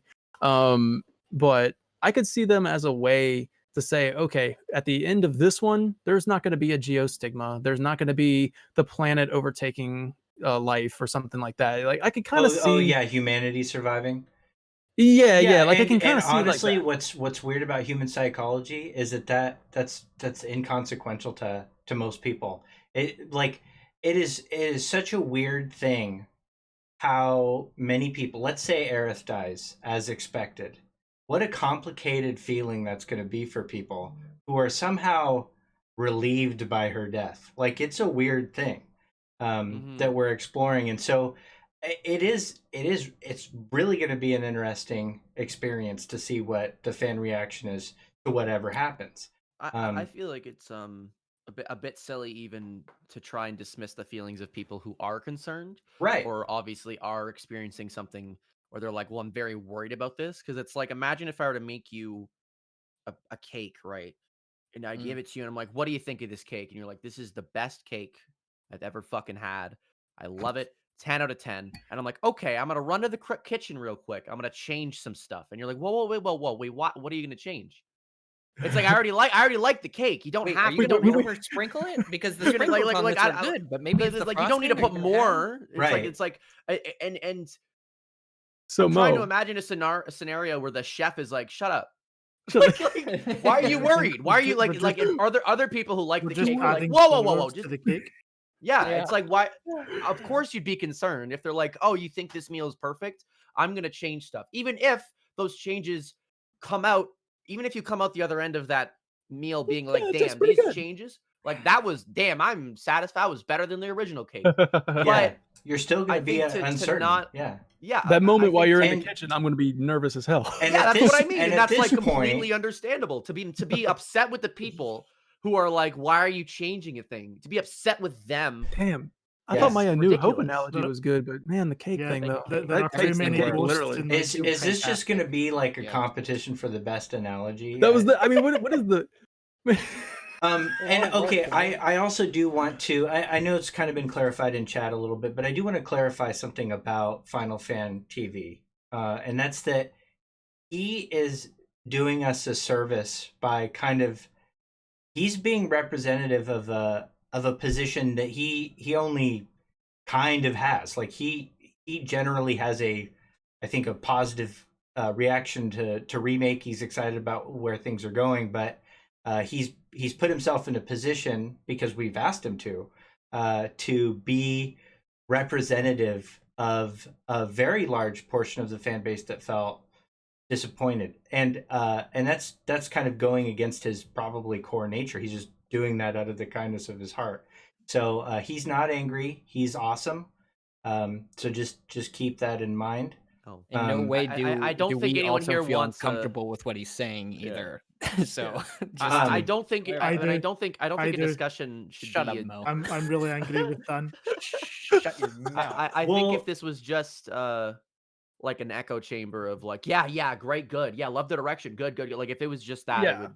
This is not a state of the union. What's the point of Yeah. a discussion? What's the point No, of having a no, discussion if it's we- we're all on the same page? Yeah, we all know where Max Dude's channel is. I mean, like that's fine. We could do that if we want. Yeah, if you want positivity, baby, yeah, go man. there. Yeah. And so okay, to finally answer, because I think everybody has answered this question except for me. I do not think that the core themes, the things that really make Final Fantasy VII for the broadest majority, will be abandoned. They may be told in a different way. They may we may see different death. Who knows? We may see death represented in a more permanent way. Who knows? But there are all these other themes too that we haven't even got to yet. One of the big ones that I'm really excited to explore are things like mental health and identity. I see it in the chat. Identity. You got my, yeah. I think you're Um, doing with Cloud remarkably like so fucking well. so Mhm. yeah, So like they far. had to do a really interesting job. Like they had to indicate something was up with Cloud without us getting to that point in the narrative, and I think they did a pretty good job with that. Guys, like I'll go get Kunsel. What's Yeah, going on here? yeah, and like the cognitive dissonance, all that stuff. So exploring that theme, we haven't even got a chance to really explore that yet. Um, the the real implications and very complicated relationship that people have with the planet, that the Cetra had with the planet, that really what Genova meant, all of that stuff. These kind of things that make the world of Final Fantasy VII really lied outside of Midgar. And so it's very early to say like what the game's going to be about, but I would be surprised if they didn't hit on the big ones. I also do think because the developers they're different people now. I think we're going to see new themes pop in a little bit, some um new sub themes, or maybe Well, some okay. clarification on themes. uh Right. I think this is a great opportunity to do that. The and I get that the big fear, um and I felt it too, was that a lot of us used this game as a template for how to grieve, and invalidating the experience of loss and validate some of our own grief. Like it feels like this thing that I used to help me understand that you know I can't negotiate with the pain of death. I can't. It's this very complicated process. Like I remember in losses that I've thought about my experience in Final Fantasy VII as a teenager. If they undo that somehow, it does undo an essential part of me. There's no doubt in my mind that that would be a huge assault to the fans, and maybe an unforgivable one if everything turns out super rosy. So I definitely I get that.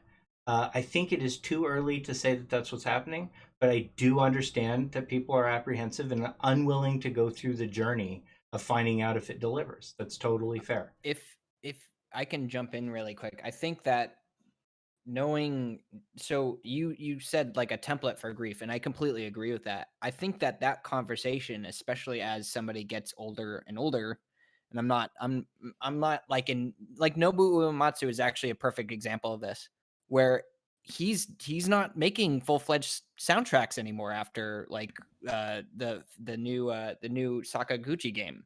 Like Yeah, he's only gonna be like he's getting older. He's kind of like pushing it. And all of these people are people who invented this series that deals with loss. I think they're all coming into this place as artists where they have a lot more to say about it yeah, and are way more willing to explore this stuff. And if anything, what I like, if this does, and this is the way I look at it, is that the way that this game was framed is that we're all getting older, and we're getting to that point where if we're going to remake it, we have to remake it now. So this is single-handedly supposed to be the goodbye. I think that that's Mm-hmm. what 7 is aiming to accomplish. right, But in order to say goodbye, you need to cover all of that ground.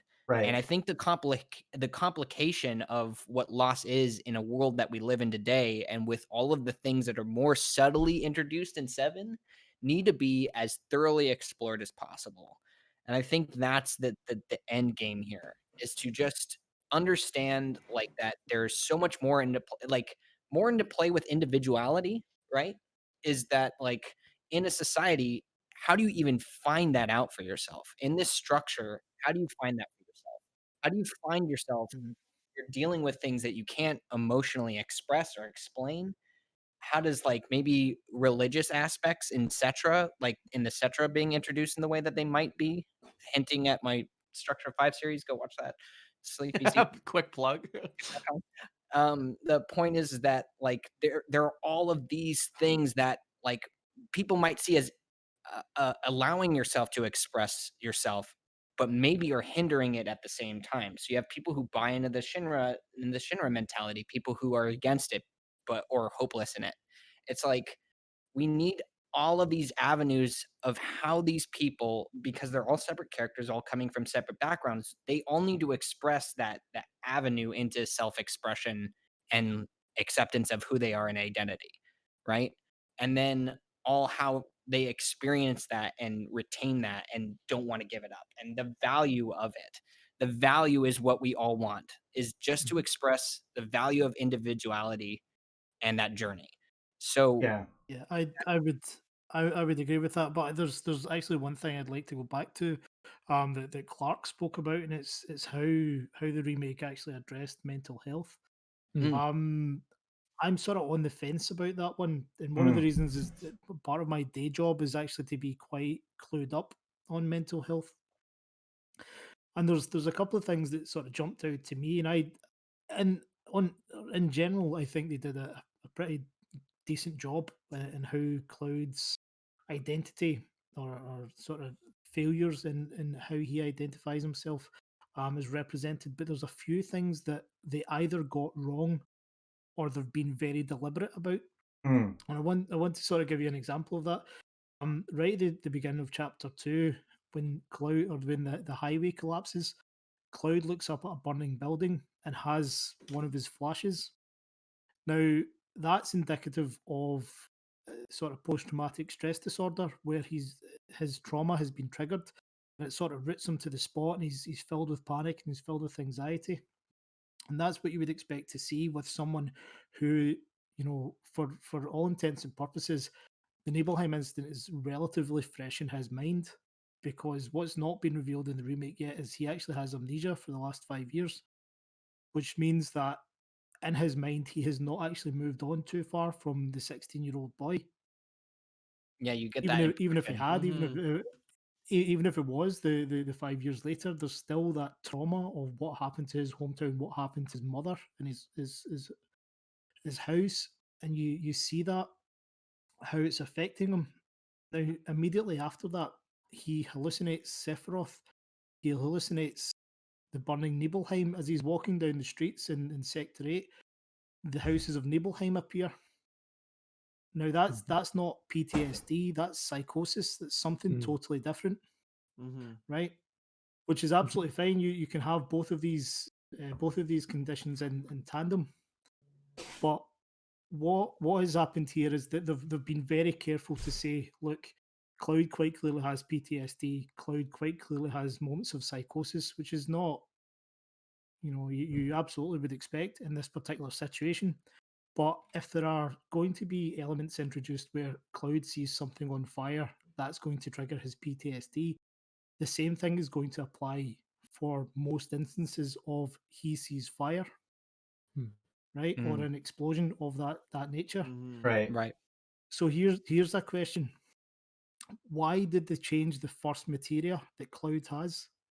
From when in the original Final Fantasy VII, when the game opens, Cloud has two materia. He has lightning and he has ice, but now he only has fire.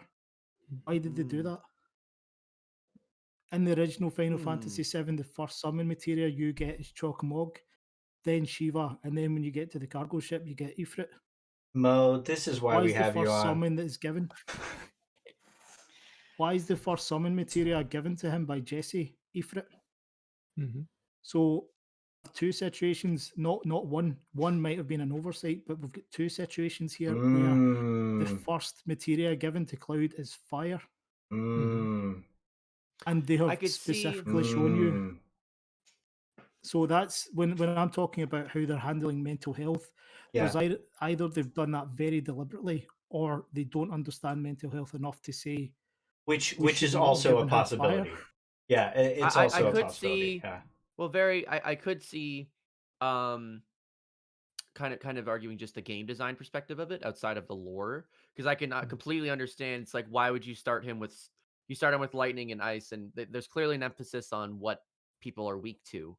And the first enemies you fight are Shinra soldiers, which are weak to fire. So it's like a no-brainer. You Mhm. want to give them fire, so the player can understand, okay, fire against these enemies, like you see the weakness pot, like you noticeably do more with that. But I with how much care and attention they put into everything and different changes, I feel like there's probably I could definitely see it be something larger outside of just, well, it'll deal more damage, Yeah. you know?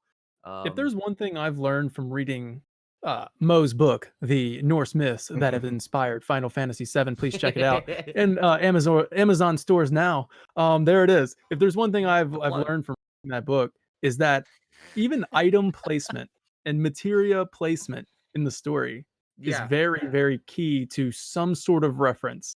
And so they don't do things, they do things on purpose is what I'm trying to say. They don't do things just to like, oh, this makes sense from a game standpoint. Oh, you yeah. could be right. Yeah, I mean, you're absolutely right. Like the first thing you fight in the original is a robot. So yeah, give him bolt. Mhm. But yeah, so like I would say that it was intentional, especially at this Absolutely, yeah. point with remake when they have like just little tiny details, and you can find once again with Mo's breakdown of every chapter. You can find that on KoopaCon YouTube. But like there's like little tiny things just hidden throughout the world Sure. that Which I are love. direct. Yeah, it's just a love letter and Mhm. and on purpose. So I think that Yeah. is a So such an awesome point that you brought that up. Like the yeah, first thing you start with I is think fire, the I first summon. absolutely You freak. I absolutely agree with you that if if someone like me can spot that after one or two playthroughs, the chances of them missing that after 5 years it can't possibly be an oversight. It must be deliberate. Mhm. Yeah. I think Mhm. That's that where I'm that's at. also the beauty of like the so like I'm gonna wrap this into like intergrade to a degree, but what I Before you totally get agree into with. integrate, Mm, I do kind of want to put a bow on this question slash topic, and then I do want to like kind of focus the conversation on back to intergrade. sure, So and yeah. Oh, do you want me to finish my point? maybe Okay, what so is your point intergrade?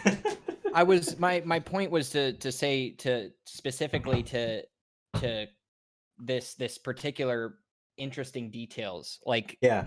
that's one of the things that I am so engaged with remake is that it seems very deliberate because of how the game is structured, so like an actual story, right? Very linear, not much deviation, and the price of that might be like the inability to explore, but what it gives the writer the opportunity to do is layer everything, layer every Mm-hmm. context, every situation, and allow for the players to see a journey unfolding not only with the story but also with the gameplay. And I think remake does a very good job of doing that. And I think there's a lot of precedent, and I won't say it now because I know you want to tie a bow up on everything, but there's a lot of what integrate introduces that's already actually introduced in the original game of remake as a whole. Like the context for that DLC is explaining that this is a very well constructed idea. This isn't just flying off the seat of their pants all the time. I think they did a very good Yeah. job setting all of that up. Yeah, it's Yeah. very clear that they're like there's they got some like the like a wall, the cork board with red string and stuff. Like it's very clear that Yeah, everything's they figured a extremely lot. intentional. Nothing's just like, ah, that'd be Yeah. cool. Throw that fucker in. Like it's like, That's I it. like it free. Just give him that. yeah, yeah, fucking fuck it. Yeah. I agree. I agree with Sleepezi. There seems to be so much going on. Like again, the names on the dartboard or the same names that appear in the chapter 14 resolution with Mhm. Barrett. Yeah. It's very likely we're going to see these characters pop up, and or at least I'd Okay, like to we're getting believe. there, I promise. But We're getting there, I promise. I want to and talk about integrate that on its own.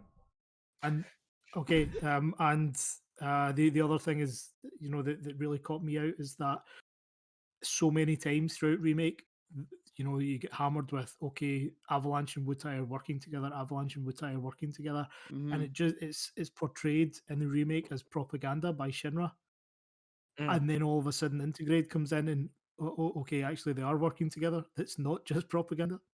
Yeah. Um, sort of an There's so much Crisis Core lore going on in that as well. It's brilliant. Mhm. Sorry, Clark, That's did you it. want That's me saying my piece. No, didn't so first of all, okay, let's just take a moment.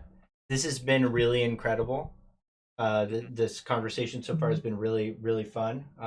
And I've just been kind of catching up on chat because chat went off. And yeah, so what I wanted to maybe talk about specifically is in terms of the State of the Union and what Final Fantasy VII remake as a whole is doing for Final Fantasy VII. How does intergrade factor into that? There's been a lot of concerns. One, that we're now PS5 exclusive. That's been the number one thing I've seen complained about. And so and for That's a weird complaint. it's in my well, opinion. okay. I get what you're saying, that it's a weird complaint. So I kind of get it because a lot of people bought PS4s for remake, which is that's kind of that was kind of an ordeal. It's an investment, and people don't want to have to reinvest 1 year later just to stay current. I get that. I understand. I also come from a position of privilege. I somehow ended up with one day one, just by luck. I just like hit submit, Best Buy, got it type thing, and so I was fortunate. So like it's not a thing that I'm like concerned about or scared about. So I didn't immediately connect with that, but I did go to um, you know, Twitter and the Facebook, and I saw that's a common complaint. By the way, guys, if you don't like Final Fantasy VII Remake and you're wondering like why are people bashing on you on Twitter, Facebook is where you guys are generally like the majority. And I'm not being a mean or weird or anything. For whatever reason, all the Final Fantasy VII Remake Facebook groups I've seen have a lot more vocal people that sort of express concerns about the game. So I like to go there and see what people are feeling about different things. And on the 7 or so Facebook groups that I've been, that's the number one thing. Is that I mean, there's hundreds of posts per hour complaining about how Intergrade is not available as a DLC on the PS5, and so that's a way of further alienating the fan base. Like, I like to chime in on that, like this Yeah. topic of Yuffie DLC being exclusive to PS5. And I think there's two sides of this. Sure. To the first side, where they're doing something that's only possible on PS5. Now, the trailer has not showed me anything that cannot be done on PS4. Let's be honest. But what if, like, we're talking that they're going to? I'm just being wild here, but let's just say that we get a little taste of the first continent. I mean, I don't know. I'm just being wildly optimistic We're here. going But like off rails, but we'll do yeah, it. yeah, I'm going Go, off the rails. baby. But like Let's if we're go. gonna get something that is Mhm. completely like just only possible on PS5, then yeah, absolutely. I love this idea. And I think it's I think it's awesome. It's a great way to intergrade where you're going from PS4 to PS5. It's great. But if this game comes out, like if this DLC comes out, and there's nothing that shows me that this cannot run on a PS4 just without the enhanced lighting and all that other stuff that they do, um, then yeah, I'm gonna be kind of like, I mean, I have a PS5 as well, so I'm not gonna be disappointed. I'm gonna be happy. I'll be fine. But I will feel for those guys who have not been able to get a PS5. Hopefully by this point you are, they fixed the issue, but it's not looking too great. Yeah, like there's got to be a reason why it's only on PS5. And once again, a solid marketing on this of like, hey, here's why, guys. We're doing something that's only possible, or just be straight up honest and say, listen, um, development time we developed specifically for PS5, and we didn't have the time to, like we're using the enhanced lighting and enhancements that we have on PS5 and directly develop this game. In order to get it out for PS4, we would have to, go back and kind of downgrade it back to the original whatever. I'm not a game developer, boys. But that's what I'm thinking, right? Um and then if they can say like, hey, hang in there, we'll work on a PS4 version for you or something like that. Just be open, and like this open door policy, this transparent policy, like where you should be open with your fans and let them know what's going on. Like I um completely agree with yeah. the idea of just being honest about it, but I don't think that that's going to quell a lot of people's Sure. No, Yeah. that just dislikes. Well, it that would just be an poured answer. gasoline on Yeah, the fucking and that's fire. Yeah, that's important for sure. an answer is for important, sure I think. if you can be Um, mad about it, but it's about having like the information available, and I totally agree with you yeah. on that.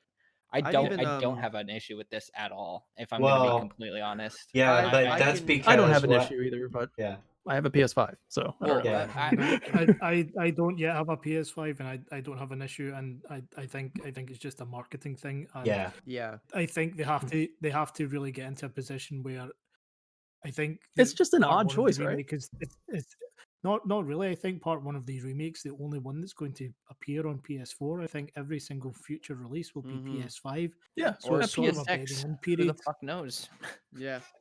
Who the Well, fuck knows? I've even like if you're watching the state of play, like pretty much every game on that it said like underneath it's like coming to PS4 and PS5, right. which I've always found really weird. It's like I don't know, like every other generation they try to make the jump pretty quickly. I think it's them dividing their time is a very weird choice, but I can Is definitely see that how not it's to like do with okay, the so Unreal Engine though? That I Yeah. I have when no you I have develop no it in Unreal idea. Engine, you can upgrade very quickly. I mean, Night Sky Prince makes a really great point here. This is only hurting Square. Like, sales are not going to be like the sales would be a lot better if you put it on PS4. Right. I feel So like Because it's it's gonna just a be there's got DLC. convenience. to I think it's be, a convenience issue, yeah, and also just time spent. Because I'm almost certain what happened is as soon as remake was released, development for the PS5 for not only remake but also for the PS5 Part Two of remake started. So I think it was just easier for them to just drop it onto PS5 without concerning themselves Instead by of having to bring it backtracking to back, yeah. PS4. And Yeah. if and like I don't want to make it sound weird because I wasn't planning on buying a PS5 and I wasn't extremely concerned about it. If I'm going to be honest, the only time I started concerning myself about it was because of the Yuffie DLC. But even if I couldn't get it, when I was watching the trailer, wasn't like, oh man, like that seems like that's gonna like put off people because like I've been dealing with sequels being on different consoles for Yeah. forever. Kingdom Hearts, Halo baby. 3, Kingdom Kingdom Hearts. Hearts Like went these from are true. fucking PlayStation, But DS, these are Game Boy, games, phone, just everywhere. the but these issue are games that that clearly still had generational gaps, guys. yeah, That's what I'm trying to say. That's Like true, there was yeah. a clear generational gap between Halo 2 and Halo 3. Halo 3 could not run on a original Xbox. That was Mm. Not with I with think that what the fan attitude, it base is couldn't. thinking. I think what the fan base is thinking is like this can clearly run on a PS4. Like we literally just played it last year. Yeah. What are you doing that makes this PS5 exclusive? I would Is it imagine a that they're Sony deal? Like fighting maybe it's a Sony too. deal. Maybe It's Sony's like, one hey, make million that. percent. Sony was like, "Here's Yeah. money." Yeah. Yeah, exactly. And because they're gonna be like, hey, listen, Sony, we either can make a lot of money putting this on PS4, or are you going to compensate? Like, let's go. You know what I mean? Or Square Enix is thinking, or maybe they're developing this Yuffie DLC and they got something a little more surprising in store. Where you're gonna be like, oh my god, this can Yeah, only run on PS5. And Like, it's something weird. nuts is gonna It's fucking almost happen. like Am I the only one just completely desensitized at this particular point in my life, being somebody who's played games where there's just a bar that you would have there's a threshold of like disappointment, right? And if you don't pass the bar, I don't get outraged. I just say, of course. And Yeah, me too. to regard it and move on. yeah, This is one of It's like, those okay. it's just like, fine. Well, I feel like it's an inevitability that it's like, of I'm course, not everything's gonna move over to that.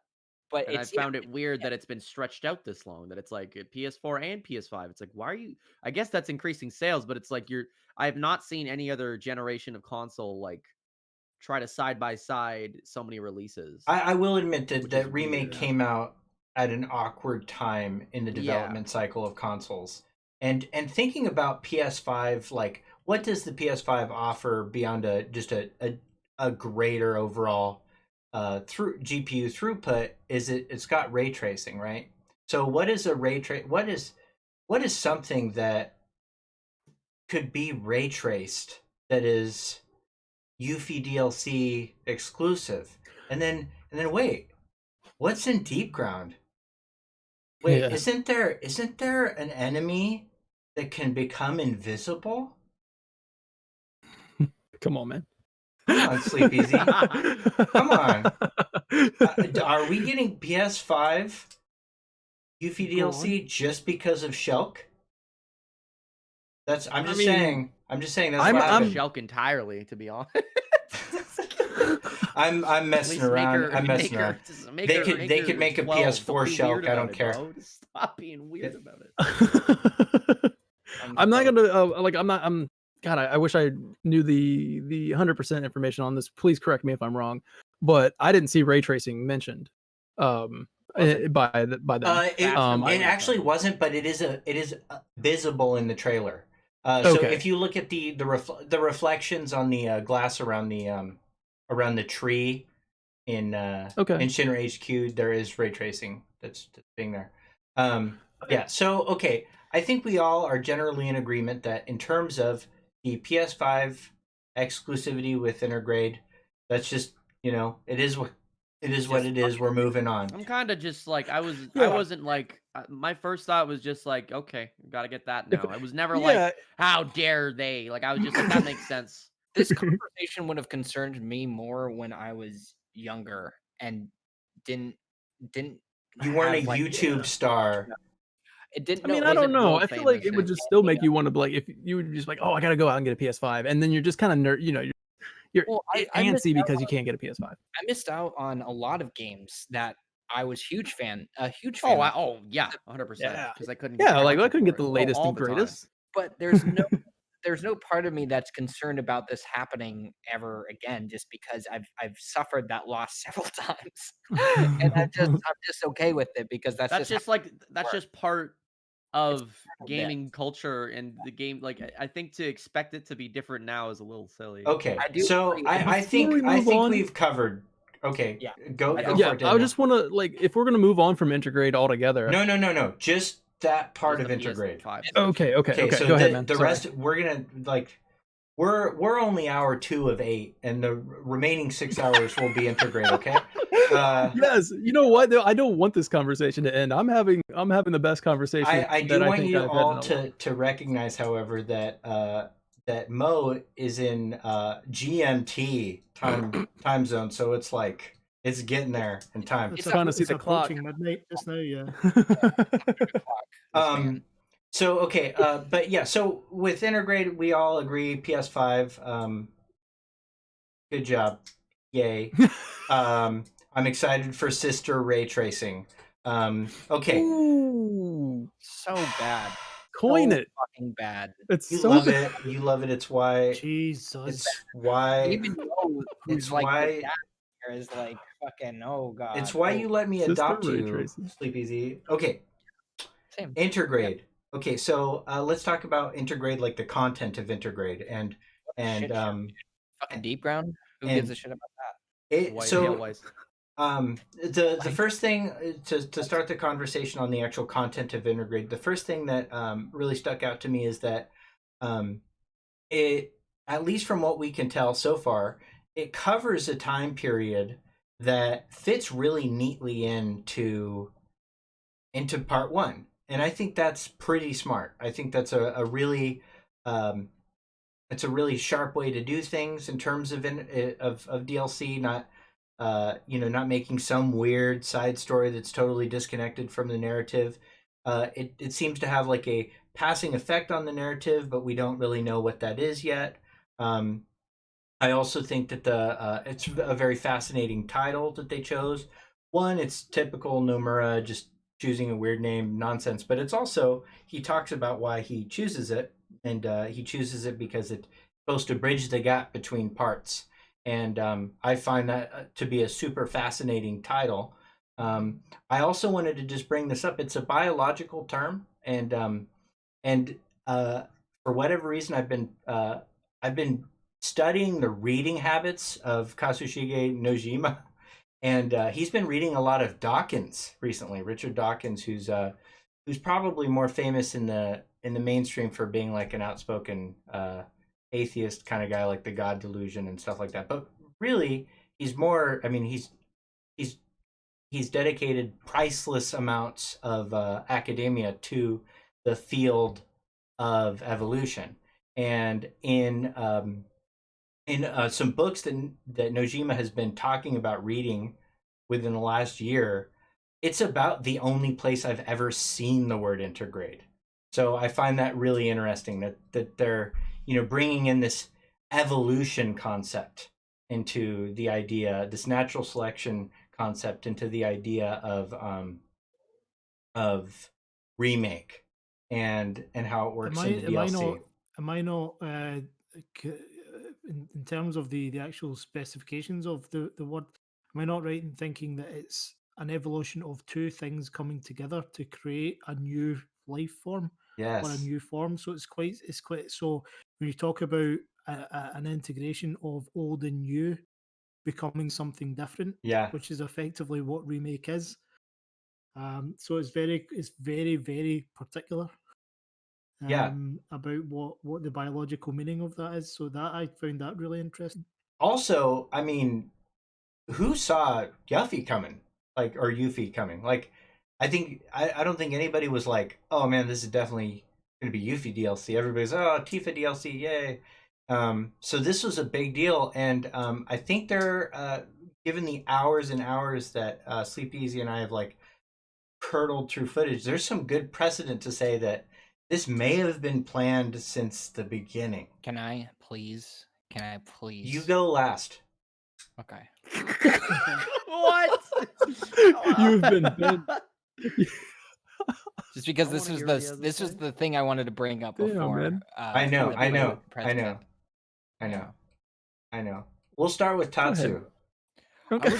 I was actually going to say, because I know that Mo has like he's pressed for time here. Maybe you should let him go first, just so that he doesn't have to feel like rushed for his answer. Okay, thank you very much. That quite frankly, I love everything I've seen about Intergrade so far. Like I I think it's an amazing concept. I think timeline works, characters work. The introduction of Deep Ground is obviously not everyone's cup of tea, but if they were going to introduce Deep Ground at any point, they have to do it here because They do it Deep early. Ground, from a story Yeah. point of view, don't show up outside of Midgar anywhere else, with the exception of the ending of Crisis Core. But even that is the only way they could have tied Genesis's relationship to Deep Ground together. Because Nojima just avoided it altogether through Crisis Core after Genesis being set up as such a prevalent character throughout Dirge of Cerberus. So, you like the vast majority, if you've ever seen the online stuff of Dirge of Cerberus, like it shows many different environments, but all of these take place in a virtual reality. So the Deep Ground soldiers were never actually outside, with the exception of a few minor stories. So the way to introduce Deep Ground here, I think's great, and I think it, with a bit of luck, it'll tie in with the Scarlet, subplot, and with the materia. I thought everything looked amazing. I'm really excited to the point where I'm actually buying a PlayStation 5 for this DLC. It does look super fun. And at least like even gameplay aside, like the gameplay obviously looks fucking phenomenal. Looks like they're building already on top of the strong base that uh remake had, which Yeah. I'm super excited. It's not just like an addition. It's like here's more. It's like here's more, and you can like there's so many extra systems that they're putting into place, like team attacks and stuff that they were showing off. But I also think it really it just feels like, oh yeah, of course. It doesn't feel like it's some kind of sudden addition because they kind of even like you can hear as you're walking around or Shinra the whole propaganda about Wutai and Avalanche, which to me I was always kind of like, because forgive me if I'm wrong, do they really is the Wutai War, how much do they talk about the Wutai War in the original when you're in Midgar and in regards to Avalanche? Is that really a plot point at There's all? virtually nothing. There Yeah. is virtually Really? nothing. As far as Okay. a tie between Avalanche Like and Wutai, there's not it's non-existent right, because if I'm not mistaken. right, because that was my memory is, but I don't know if I missed something. But like to me, I always saw that as something where I was like, oh wow, what a cool and interesting way to tie in this lore from like Crisis Core and like Yeah. the war and stuff. What a cool way to tie it in, but also make it makes the world feel very alive and aware of itself. Whereas before, when you get to Wutai in the original, you're just kind of like, oh, these people are all fucked up, and it's very like sudden. I didn't see it as them planting a seed for Intergrade. I saw it more as just like, hey, remember, hey, this is a cool way and more Mhm. believable way that Shinra and people would react to the terrorist attacks and these kind of this situation. They'd be like, okay, well, let's blame these people. We were at war before. So I saw it as Yeah. that. So I think it's not really. It was a great way to set it up without um completely flipping the narrative. I think because Yeah. I think that's even Definitely. what the original does so well for me and why I still think the original story holds so much is so good is because they never pull like a fast one over you. They always give you information. You have all the information and you're drawn to the conclusions that many of the main characters are. The conclusions that you're drawn to with the information you have in certain parts in the story, you're satisfied with. You're like, "Oh, this must be happening." Yeah. But rather than them throwing an extra addition in to like change it up. They're just kind of like, okay, well, the information you're looking at, what if you looked at it a bit differently in regards to like this stuff with was Cloud actually Nibelheim and stuff like that in the original? Like, is he a clone, etc. Because you and I think they're doing a similar thing here, where they're not fucking up any kind of they're taking what you already know and making you look at it a bit differently, which that's one of my Yeah. favorite things about Final Fantasy. They don't it's not pandering, they're not treating the audience like idiots, which Yeah, I they're like. kind of One of expecting you to one sort of of the have thing. it. Yeah. Mm. Well, one of the thing that I really loved about remake, and it's such a subtle touch. But when you find NPCs talking about Wutai all over the place, like the first Yeah. time it's ever Love it. mentioned is right at the end of chapter 2 on the train. You then hear a couple of people mention it in sector 7, and Hmm? then there's just like there's more people speaking about it in sector 5 and chapter 8. Then in chapter 14 it just explodes with Wutai content. But even in chapter 14, like if you go back to sector 7 or the survivors of sector 7, or you go to Wall Market, there are little mentions here and there, but like the core of it is in sector 5. And the reason for that is to do with the crisis core, because Mhm. after the Wutai War and Crisis Core, there's side missions specific to the Crescent Unit or Yeah, other Crescent Wutai Moon. remnants coming to fight in Midgar. Mm-hmm. And there's even one mission specifically that Actually did a says couple of those, yeah. there is a Wutai hideout in Sector 5. So if anywhere in Midgar is going to be very sensitive to that, it's going to be Sector 5, and they touched on that in the remake, and I thought that was absolutely brilliant. I think Nice. that it's Mm-hmm. really funny too, and I don't want to go first. I'm going last, but there's a lot of interest and focus on that Sector 5 other than just that Wutai mention and having to do with Sonnen and the new group of, when I say new, I mean that our new reveal of Avalanche as a whole in Sector 5 as well. So I think that there's a very deliberate tie to like Wutai to Sector 5 introduced already. There's a direct tie to Avalanche already introduced remake through Sector 5, and that's most likely where the DLC takes place. So again, going back to the idea that remake hasn't just willy-nilly thrown things together to like make this connection. They're very clear on what is where's the mention to Wutai HQ in Sector 5? Where did they say that? That's a question for you, I think. No, sorry, no, the Wutai HQ thing is referenced in Crisis Core. One of Yeah. the side missions to do with kind of hunting for the crescent Remnants, unit and yeah. hunting out remnants, specifies in the mission assignment text that the remnants are hiding out in Sector 5. Like it Mhm. specifically says that, or the Sector 5 slums. So You I can look remember seeing that, at yeah. all of these. You can look at all of these by just looking at the email or the mission statements, which are all available on the wiki. Right. If you just type that in to Google, you should be able to find all that information very well organized and available. So one of the other things as well to do with like obviously Square Enix have started talking about the materia that Yuffie is hunting. When you actually look back at the remake and that Scarlet scene with the materia, when you actually think about it at the time, it seemed like character development for Scarlet, but it seems really kind of out of context now. Like, but or it seems out of context, but only if you're looking at it as character development. But now, if you think about if there's going to be a connection to the Yuffie DLC, I think Mhm. that's really cool that they've Mhm. set that specific there for this purpose. okay, I want very quickly because I want Mo to hear this before he leaves. Is that in the introduction Guys, to Avalanche, very quickly. So God, the fucking the fucking Avalanche scene, when Jesse's getting the bomb ingredients, right? And they're invading that warehouse. In the Mhm. aftermath of that, when Avalanche HQ shows up, uh, Biggs makes mention that the old guard, as he calls this other group of Avalanche, he's like they wear this military spec and they've cut a deal with Wu Tai. So and he says apparently Avalanche promised them all the materia in Midgar. And he says, "Do you think that there's any truth in that?"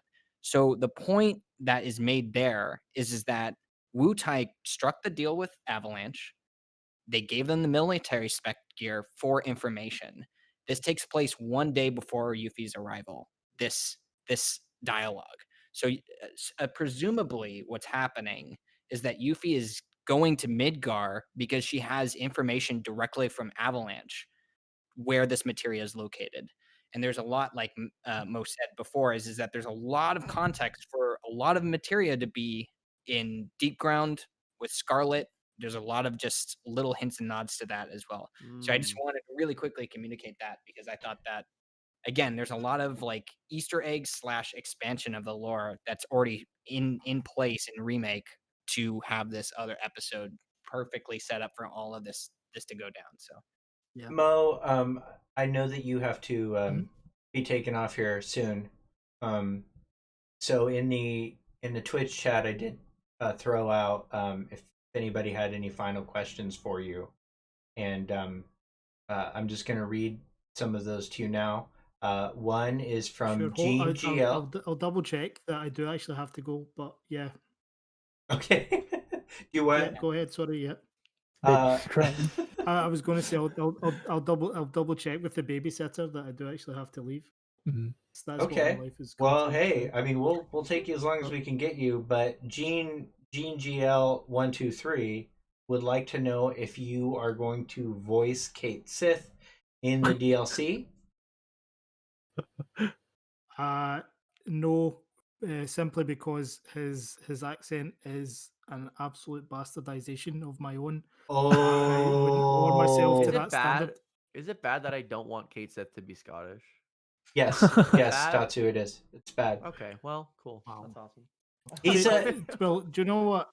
he's a See the Gaelic actual mythology. icon. Is Yeah, so but the actual it could be either Scottish or Irish. So technically speaking, an Irish accent might work. Although the Kate or the Ket she version of how it's spelled is the Scottish version.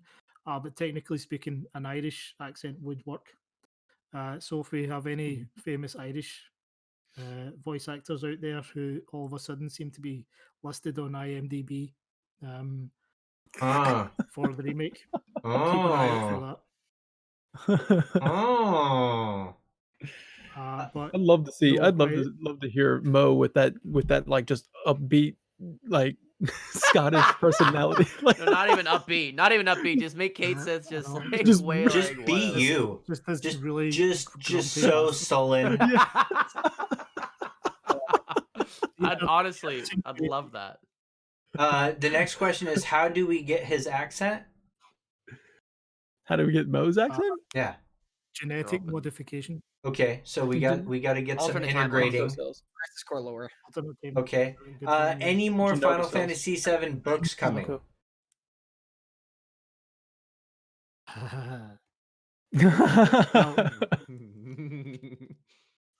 I'm still very slowly working on my main novelization Right. of the OG Final Fantasy VII, but depending on how things go in my personal life, I may be starting to work on a Greek mythology in Final Nice. Fantasy VII soon. Ooh. Ooh. That's awesome. We'll see how that pans out. My World exclusive. basically, I would love to do it. It's just I have zero time for anything right now.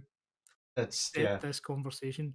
Understandable. Yeah, we feel very honored that you've somehow found a way to be here. So Yeah, honestly, it's been a fucking. I've used up all my favors, and Yeah. again, I only came here to hear what Tatsu his Yep. impression of Chapter 18 was in the remake. Oh He's no, dying to meet me. Nothing else. and that's it. Well, it was nice to talk to MJ for the first and last time, apparently.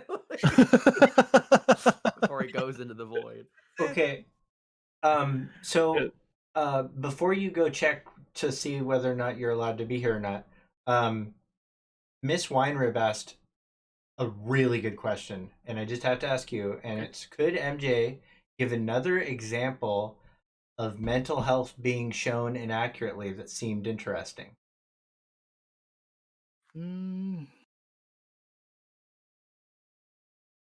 I can't really think of one off the top of my head. Performing under pressure here too. He's got that responsibility looming over his back right now. Yeah, he's gonna have to go back to the needs real be world. elsewhere.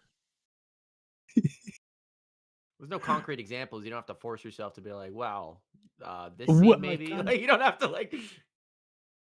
Yeah, in terms of the mental health side of things that are addressed, it's almost, I guess it's almost entirely focused on Cloud, Right. and because But we don't really get to Tifa see into herself other would have, characters. Tifa should also have a degree of PTSD, which we don't see. Same with Barrett. Maybe actually one of them that's very briefly touched on that I somehow managed to miss in my compilation series, or sorry, the Easter egg series, is that during chapter 6, when Barrett crosses the vents, he says that I have a fear of heights, Ooh. which makes sense. What Oh. happened. Mm-hmm. Nice. So I missed that one, but it's a very brief touch on that makes sense. I didn't notice for that, Barrett yeah. that But yeah, he now absolutely. has a fear of heights. Nice. Are we gonna? Yeah, because I think the President Shinra's narcissism and Hojo's antisocial personality disorder were spot on, right? Yeah, I didn't. I wouldn't. I didn't pick anything out. The only thing with Hojo though is that I think is there's so much of what he said was obviously shocking. The conversation he had with Aerith immediately was very shocking. But I think a lot of that was also Hojo trying to prompt a Right. reaction from her, Right. rather than him being like horrible for Deliberately horrible's cruel. sake. Yeah. He's kind of a Yeah, slimy any- bastard, anyone- yeah. Anyone picturing the past Yeah. knows that Aerith in her childhood would go into trance-like states at particular times. And this, bear in mind, this is the first time in 15 years that Hojo has seen Aerith. So it's maybe in his mind, after this time, can I trigger her like immediately? Kind of get under So her I skin, think yeah. part of, like, talking about like reclaiming Ifalna's body and things like that. I think part of that is to trigger a reaction from Aerith to see what happens when she's put into that state of sort of high stress, Sure. rather He's than him being experimenting. basically, yeah. As for any other mental health issue, there's not anything that comes to mind as to what they've done inaccurately. I'm afraid. No, that's a That's great a really good answer. point about Barrett. I like that. I Yeah. hope that That's non so nice. answer was. Okay, well, do you want to give your thoughts on Intergrade, Daniel? Oh yeah, absolutely. So when it comes to the Yuffie DLC, I believe that we will get. I believe it's going to be a setup to part two. I know that part one is obviously a setup for part two, but I think that this will tie in directly to the beginning of part two. And my theory is, I think I got this from Soldier First Class when I talked to him, and he said he thinks that Yuffie is going to steal the materia at the beginning of like when they're in calm, like when they're sleeping.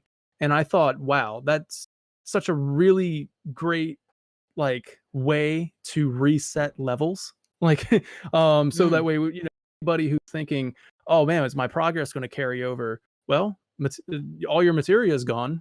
You know what I mean? And I think that's going to, that might actually be the I the kind of way don't want him in, to do that. yeah, like the way that Yuffie DLC could be, and I mean, this is just my imagination thinking of something awesome, but it could be while they're sleeping at calm, and you just kind of see, like really dark room, some feet, like kind of like sneaking around and just picking up materia, putting it in the bag, and then just getting out of there, and then like that's kind of like setting it up. You know what I mean?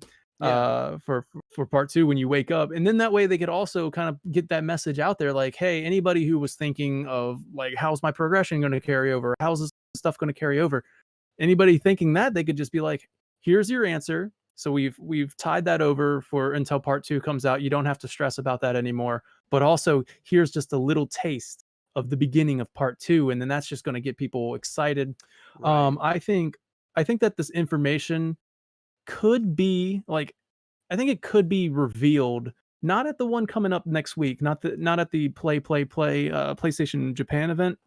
Katase is going to be there to talk about Intergrade.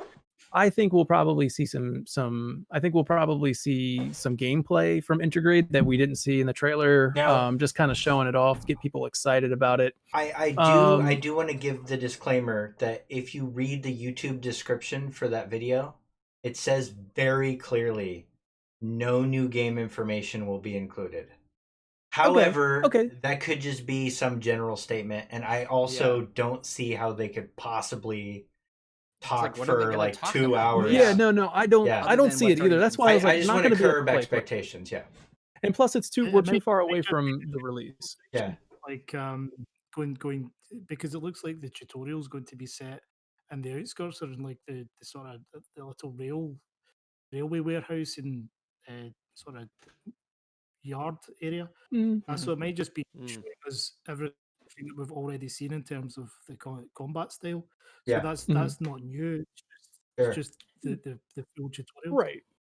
I Yeah, can just see like a like I little mean walkthrough Katase's at the gonna be beginning. there, right? He's gonna get it, he's gonna have his interview. I don't think based off of last month, man, that was a fiasco. But the last month, the orchestra event where Katase was hyping it up, everybody was hyping it up that they were gonna get some information, and it just didn't happen. So I'm at the understanding that if it's a if it's a Japan only event, I think they're not going to try to announce it to the world all at once. I don't think they're going to do it at a inconvenient time when people are asleep. They want to make sure everybody's got eyes on it when they make some kind of announcement. So I think if you have any expectations for play, and as you said, Clark, obviously they've already kind of disregarded like, hey, no new gameplay. I don't think it's going to be there, but they did announce the spring Square Enix Presents. Now, I'm Yeah. not talking spring, I'm talking summer. It seems like they're going to do each season. I think they're going to do a summer Square Enix Presents thing. And I think this is where it's probably, I would like to say that it'll happen right before the release of Remake, seeing how E3 week is usually around that time, and to capitalize on that. I think they'll bring it out and just be like, hey, the Yuffie DLC will tie directly to the beginning of part two. and then that just sparks even more hype than was previously, ignited in fans. I think we'll see. What I mean, I think the Yuffie DLC is going to tie into part two in some interesting fashion. It's been a year since remake. I think the conversation. We're here at the State of the Union. I think at this point theories have kind of gotten out. Everybody's got their theories, and at this point we're just kind of making some wild conjecture. But they're going to give us a little taste. I think they're going to give us a little taste in the Yuffie DLC. Yes, Deep Ground is involved now, but I think we're going to get something that's going to spark a conversation that'll last another year until part two, or Part 2 comes hopefully out. until Yeah. I part two. agree. I agree with that. Is that it's the fuel to the fire to keep remake alive to a degree, and Mhm. not only to get people excited about like future gameplay opportunities, like Tatsu said, with like gameplay mechanics of like team attacks. That's like a really neat thing that they are introducing in this, and something that Yeah. can really really clearly carry I'm over into excited to like see future how that. games. Yeah, I'm excited to see how because that'll affect team composition as well. Yeah, Because Yeah, exactly. in the original, even like team composition kind of doesn't. It eventually starts to not matter because they're all just they're just for materia. They're just materia Well, holders. and also Eventually. it's a story specific thing too, which is like Yeah. what's the point of having like all of these characters, uh like the game is just going to choose your party, and now in the future of it, is that still going to be the case, or is there going I to hope be a preference I that you don't see can how make they're for gonna have yourself? all these characters and not have it so you can pick a core because even in remake, um, You're like going I to even I know was exactly where you're going yeah, for yeah. this. Even in remake, like in the drum section or even towards the end, it's very much encouraging you like, oh, make sure everyone's equipped with materia at once. Mm. Right? Which like it I feel like that kind of lessens that turns the materia management system into more of a chore, if anything, Yeah.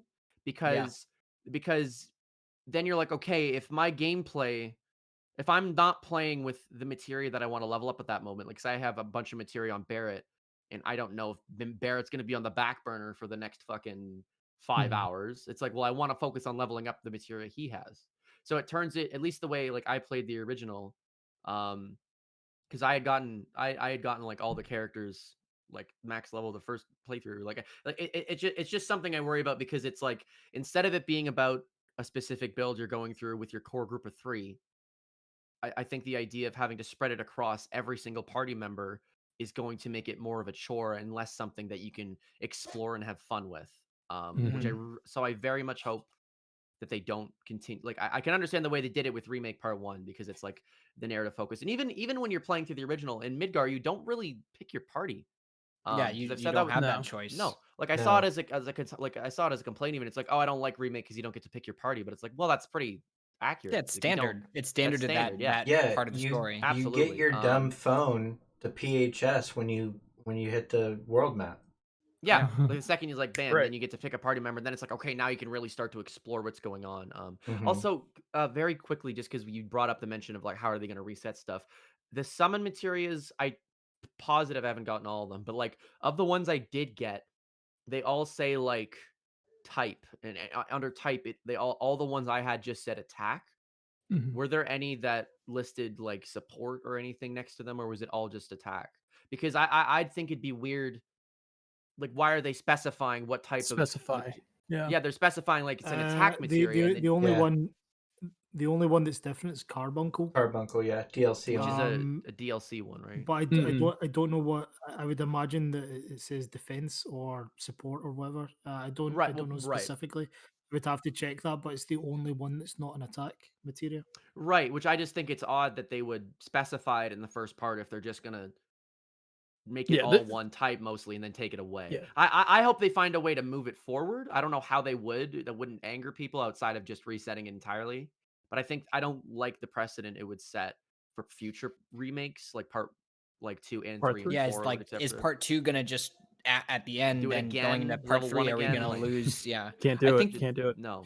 see, but that's the thing that I think is really very apparent about this first part of this series is that I feel like a lot of this is just introducing to you to the function of everything, which is sort of why like hard mode is sort of like almost it's like that's when you really start playing the game, Yeah. like to a degree, No, because they very you've much lean only just into figured the it out. idea. They very much lean into the idea that you're supposed to play this multiple times. Yeah, they really Um, do, and I will say, and I forgot to say this earlier, that if you wanted to know my take on the battle system of Final Fantasy VII Remake, it would have been a maybe 7 out of 10 the first time, and then made its way up to an 11 out of 10 because of hard mode. Like it I'm incentivized. excited to dive into that. I'm very Incentivized, Yeah, hard mode is uh, where it's at, man. It Love it. incentivized the Very, combat very system excited. so much that I really want more of it, and I really hope they figure out how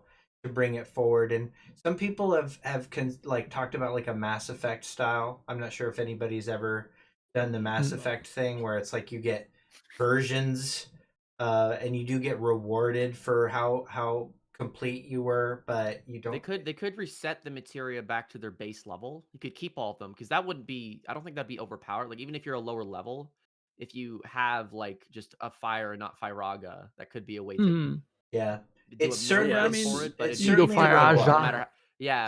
no matter how, yeah, no matter how you slice it, it's going to be very difficult to find a way to Okay, That's why they I should have I stuck to won't the spoil number it, system, Vanessa. boys. Yeah. the numbers. Yeah, Fire 1, Should have been Fire 3. That's what I'm saying. Fire 3. Come on, man. I think they did such a insane job developing this combat system that I'm very, very happy with it. It does Me elicit the too. same feeling God. of Yeah. like, because in the original, I remember it's that same feeling of like when I realize, oh wait, I have to make me picking my options is like I'm like the time's still going, TikTok motherfucker. So you have to Yeah. constantly be thinking, and it does elicit Yeah. that same feeling of like you're always like go go go go go, and you don't want to And you're waste ATB charge. Yeah. constantly switching between managing your team. Well, that even like someone when I first played through it, someone in my chat just kept going like, "Oh, who are you gonna main?" And I'm like, I feel like that's a You I feel can't. like Not the at its case. core concept. That's like saying who are you maining in the original FF7. It's like you don't. You can pick a core 3 that I'd want to roll with. Yeah, Um, yeah. Yeah. But I think going with under the impression it's like, oh well, who's your main character you're gonna stick with? It's like that's the complete wrong way to approach it. Each And Yeah, I feel I mean, like if the you're remake, gonna say- incentivizes maybe an approach Right. of each character, but they all fulfill a function Yeah. in the Yes, combat. yes. So even if they're like Barrett is highlighted in the combat, he's not the only thing that you use in that. Yeah, the Yeah, only time no, that I constantly mained using somebody was family. when I was fighting Shiva, and I put the absorb ice on my on Cloud, On and I just armor, went yeah. straight Done up that. That's fucking Cloud the smart. entire time, absorbing all Block the everything. ice, and she only attacks me. Like she will only attack whoever's attacking her. And then like Barrett and Tifa were fine. Like Yeah, so that was the just only chill. time that I mained somebody, and then maybe I preferred bringing out Tifa You whenever can I have could. preferences, yeah. Yeah. I I preferred think even bringing out like Tifa. in Freaking awesome. remake they very much emphasize like because you're going from like the range is much more important. And I can Yeah. I haven't hit hard mode, so my gripes with the air combat isn't necessarily there yet. But like Yeah. I It'll noticed happen. every time because I had the context of playing the original, like I know when Barrett's gonna show up, so I know I'm gonna have a range character, and they're very it's very deliberate. I think that if you're gonna get Barrett within the next hour or so, they're going to make you fight ranged characters without him first. Because there's like certain characters where you're fighting them at a range, and then you're like, damn, these guys are annoying. But then you switch to Barrett, it makes Barrett feel all the much more like valuable, which True. I like that they're turning characters much more into like their different unique skills and stuff, just kind of because like in the original, outside of their limits, again, I just feel like they're just good for materia. I Like love there wasn't I much love that we different got between. a little taste of it in the combat simulators where you can choose your Yes. party going into it. So we Yeah, got a yeah, little bit of a absolutely, we yeah. we got a little bit of taste of that, and I kind of hope that we continue to get that now that we're outside of Midgar. We should have PHS at this point. I kind of hope that we do that. Maybe I run into an enemy that, like you said, is ranged, and I didn't have Barrett in my party, and I got wiped. So now Yeah, I learn. that's a whole new layer. I'm sorry if I Yeah. threw the conversation too far off onto the gameplay side of things. It's just No. I think this is important because Yeah. I also kind of want to tie it in how Integrate, I think, is giving us a taste of what they're going to give in part 2. I think somebody mentioned team attacks. Yeah. So if you got, I think they're experimenting with team attacks, and then if you're asked the question, how are they going to evolve combat? We've already established Cloud, Tifa, Barrett, and Aerith. Like, how are we going to make them exciting to continue to be exciting to play as going forward? And I think if you do that team attack, and we're kind of bringing in, I don't know if anybody's ever played Final Fantasy IV After Years, but if you had any kind of like relationship with the character, you can perform a team attack. And Or I think even that like would be really Persona, like that's been a huge thing. okay. Persona There 5, you like go. like for a more recent example, I'm sure that would. I was Actually, honestly thinking about Chrono Trigger. Who's You gonna do old this bastard. obscure Final Fantasy IV? But it's like I think team attack. It's like that seems like of course you'd want to put something like that because it's like Yeah. team So, attacks dude, I mean, are like, the fucking let's one of the imagine coolest Clouds. things. You know what I mean? Well, we obviously got Sonnen bringing that lance. Somebody else uses a lance, Sid. So I think we're kind of just like they did with Red 13, where you couldn't play as Red 13. I think Sonnen is kind of that stand-in character for Sid, where they're just like, let's experiment Let's with see how he handles in battle, but you can't play as him just yet because we're still That's interesting. refining Yeah, I it. hadn't thought of that. Yeah. Yeah. And ironically, and I think Mo noticed this too, and probably I don't know. I think several people did, but the same lance that you get in Wutai for Sid is the same lance that Sonon uses. Really? It's the the Dragoon Dragoon lance. lance. Yeah. That's So cool. it's a nod to that area, and Okay, Awesome. so that's very they're very clearly. so okay, what you're yeah, saying they're is definitely very fucking around with Sid already. very much, yeah. Well, and that's there's so much of that stuff that just is like, again, we're just talking about DLC and a weapon and one character that just got introduced, and there's just already so much of a foundation being built. Sure. I unironically, I think that there is this sort of like nice precedent that they are setting with these DLC / like mobile games. I know people are gonna now unsubscribe. The point that I'm sort of making here is that one of the issues that I found with Remake going forward was like how abrupt and sudden these introductions of these characters, mechanics, all of these things would be in accordance to like jumping just to part 2. Like so much would change, right? And there's already a lot of story to cover. There's a lot of lore that needs to be explained. I think sort of like how I would like to frame this because we've used this example before with like Star Wars, is that like Marvel has this setup now where you can experiment with a TV show and then apply that experimentation to the main product, which is the movies that are being released. So I think that's exactly what Square is doing with these side releases. It's like, okay, we're gonna experiment with the DLC, see what you like, see what you're into, and then apply that to the main story and not fuck with that formula as much either. So they're gonna, I think, keep part 2 grounded in the sense that like you will only need to have played part 1 to get to part 2, but all of the experimentation will have been done to make sure that it builds a strong foundation for 2. Which is where the Dragoon Lance, the Sonon team fighting mechanics, like all of that is an introductory sort of experiment to see where that goes next, and see what they can do with that later. So. What do you That's a good think? point. So I think it's pretty clear at this point that when they do get to the world map, they're going to be handed their PHS, which will be manufactured by the highest bidder in terms of advertisement, and that you will be able to play fully functional versions of the First Soldier and Ever Crisis on those PHS phones, don't you think?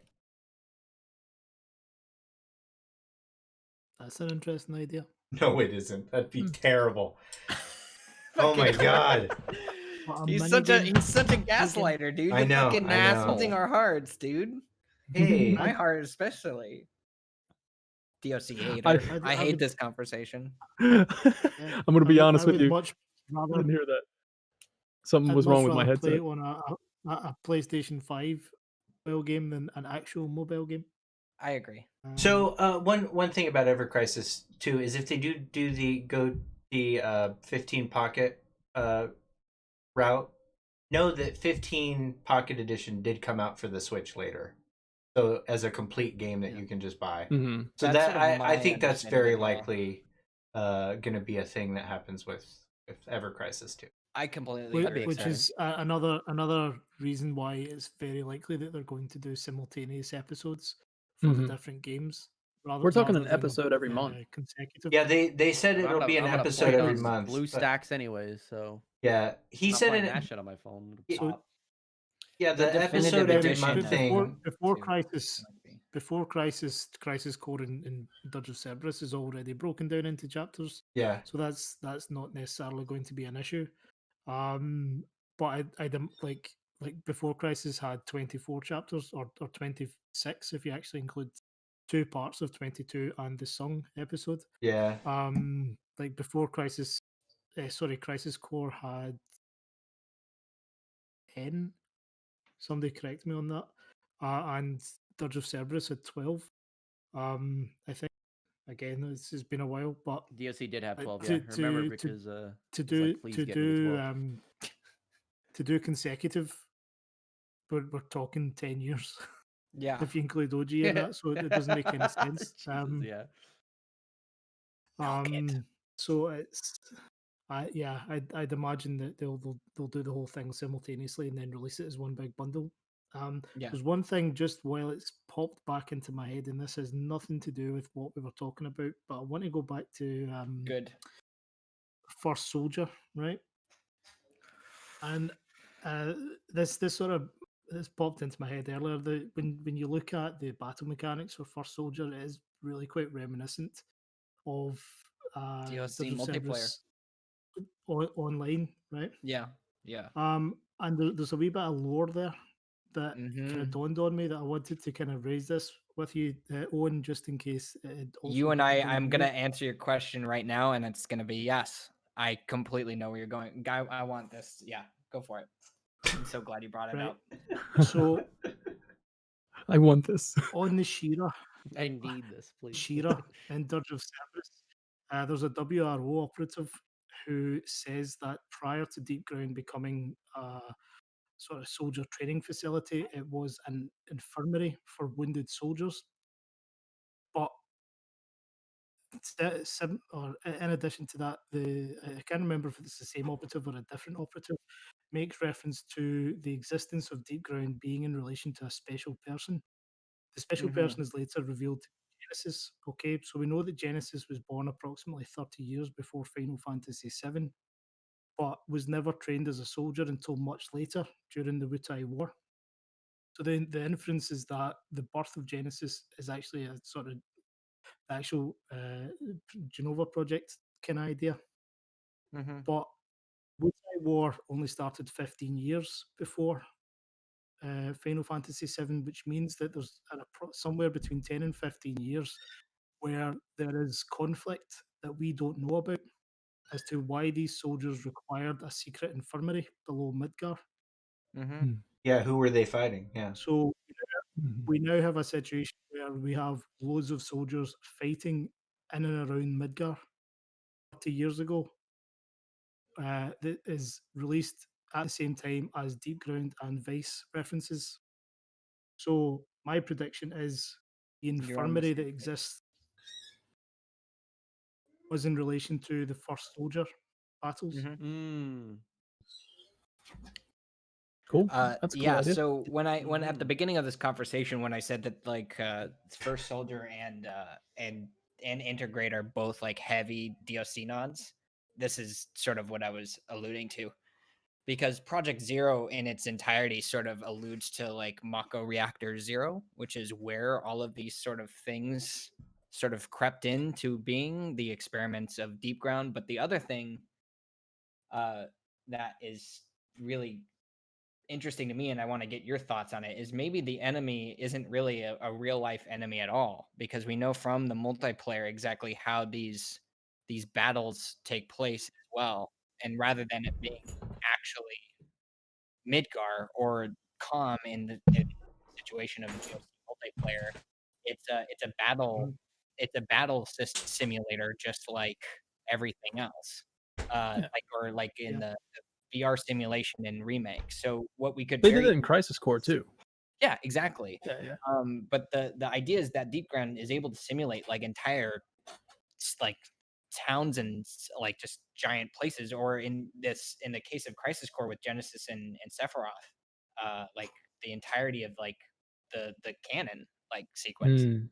Um, Mhm. so the idea of like fighting in front of Falna's house, for instance, doesn't seem entirely realistic, or Aerith's church. Like, why is this secret program like allowing these people to just freely run around Midgar?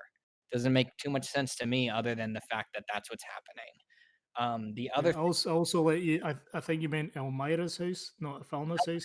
I'm sorry, Good you're use and good pronunciation of Falna there. Wow. thank you very much. Just Hilarious wanted that to I bring sneak it that up. in there. Yeah, I just wanted to re-pronounce it. That's it. The other thing that I would like to actually shout out specifically Miss Weinrib for helping me with this particular discovery. But one of the things that, if you notice the logo of First Soldier, uh, you might at first just like look at it and see like a bullet hole, which would sort of signify like the battle royale sort of uh, thing. But what it actually is it's the center of Midgar.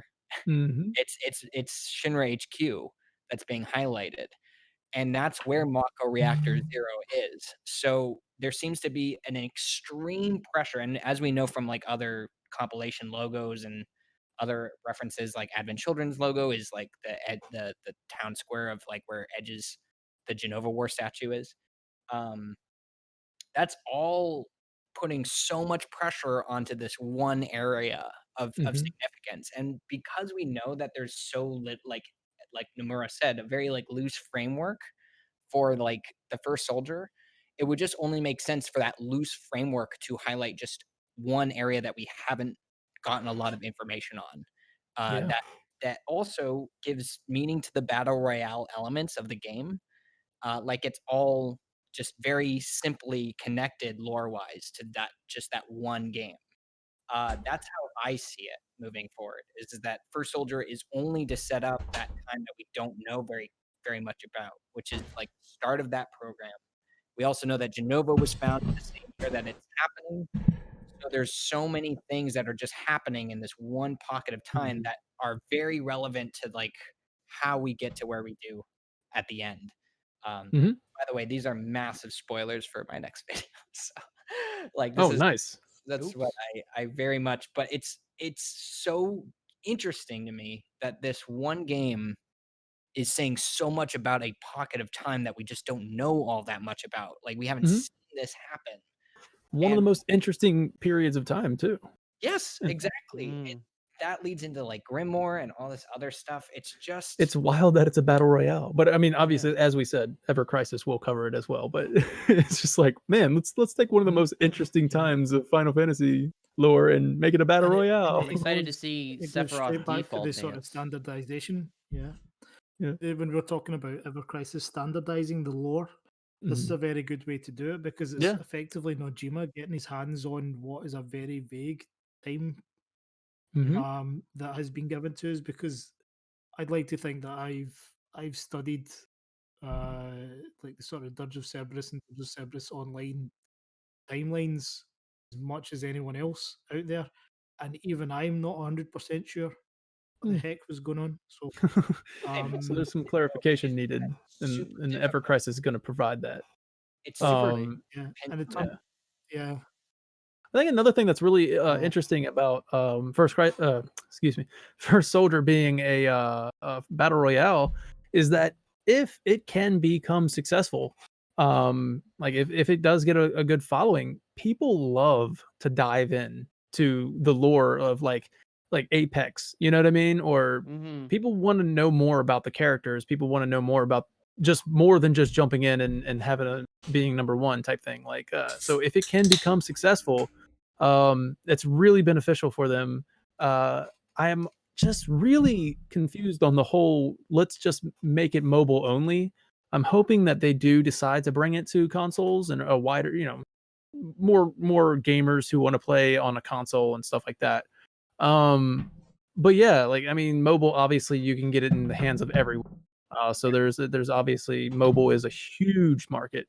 And if it's free to play, then yeah, awesome. You know what I mean? People are in, and if you can hook them with a solid gameplay loop, a solid battle royale, and it honestly, it for me it evokes a lot of not Warzone, Call of Duty Mobile's battle royale, as well as a little bit of Fortnite in there, I guess. But um, I'm sorry, I'm kind of going off topic. I'm just kind of excited about First Soldier in a way, because you also get to fight.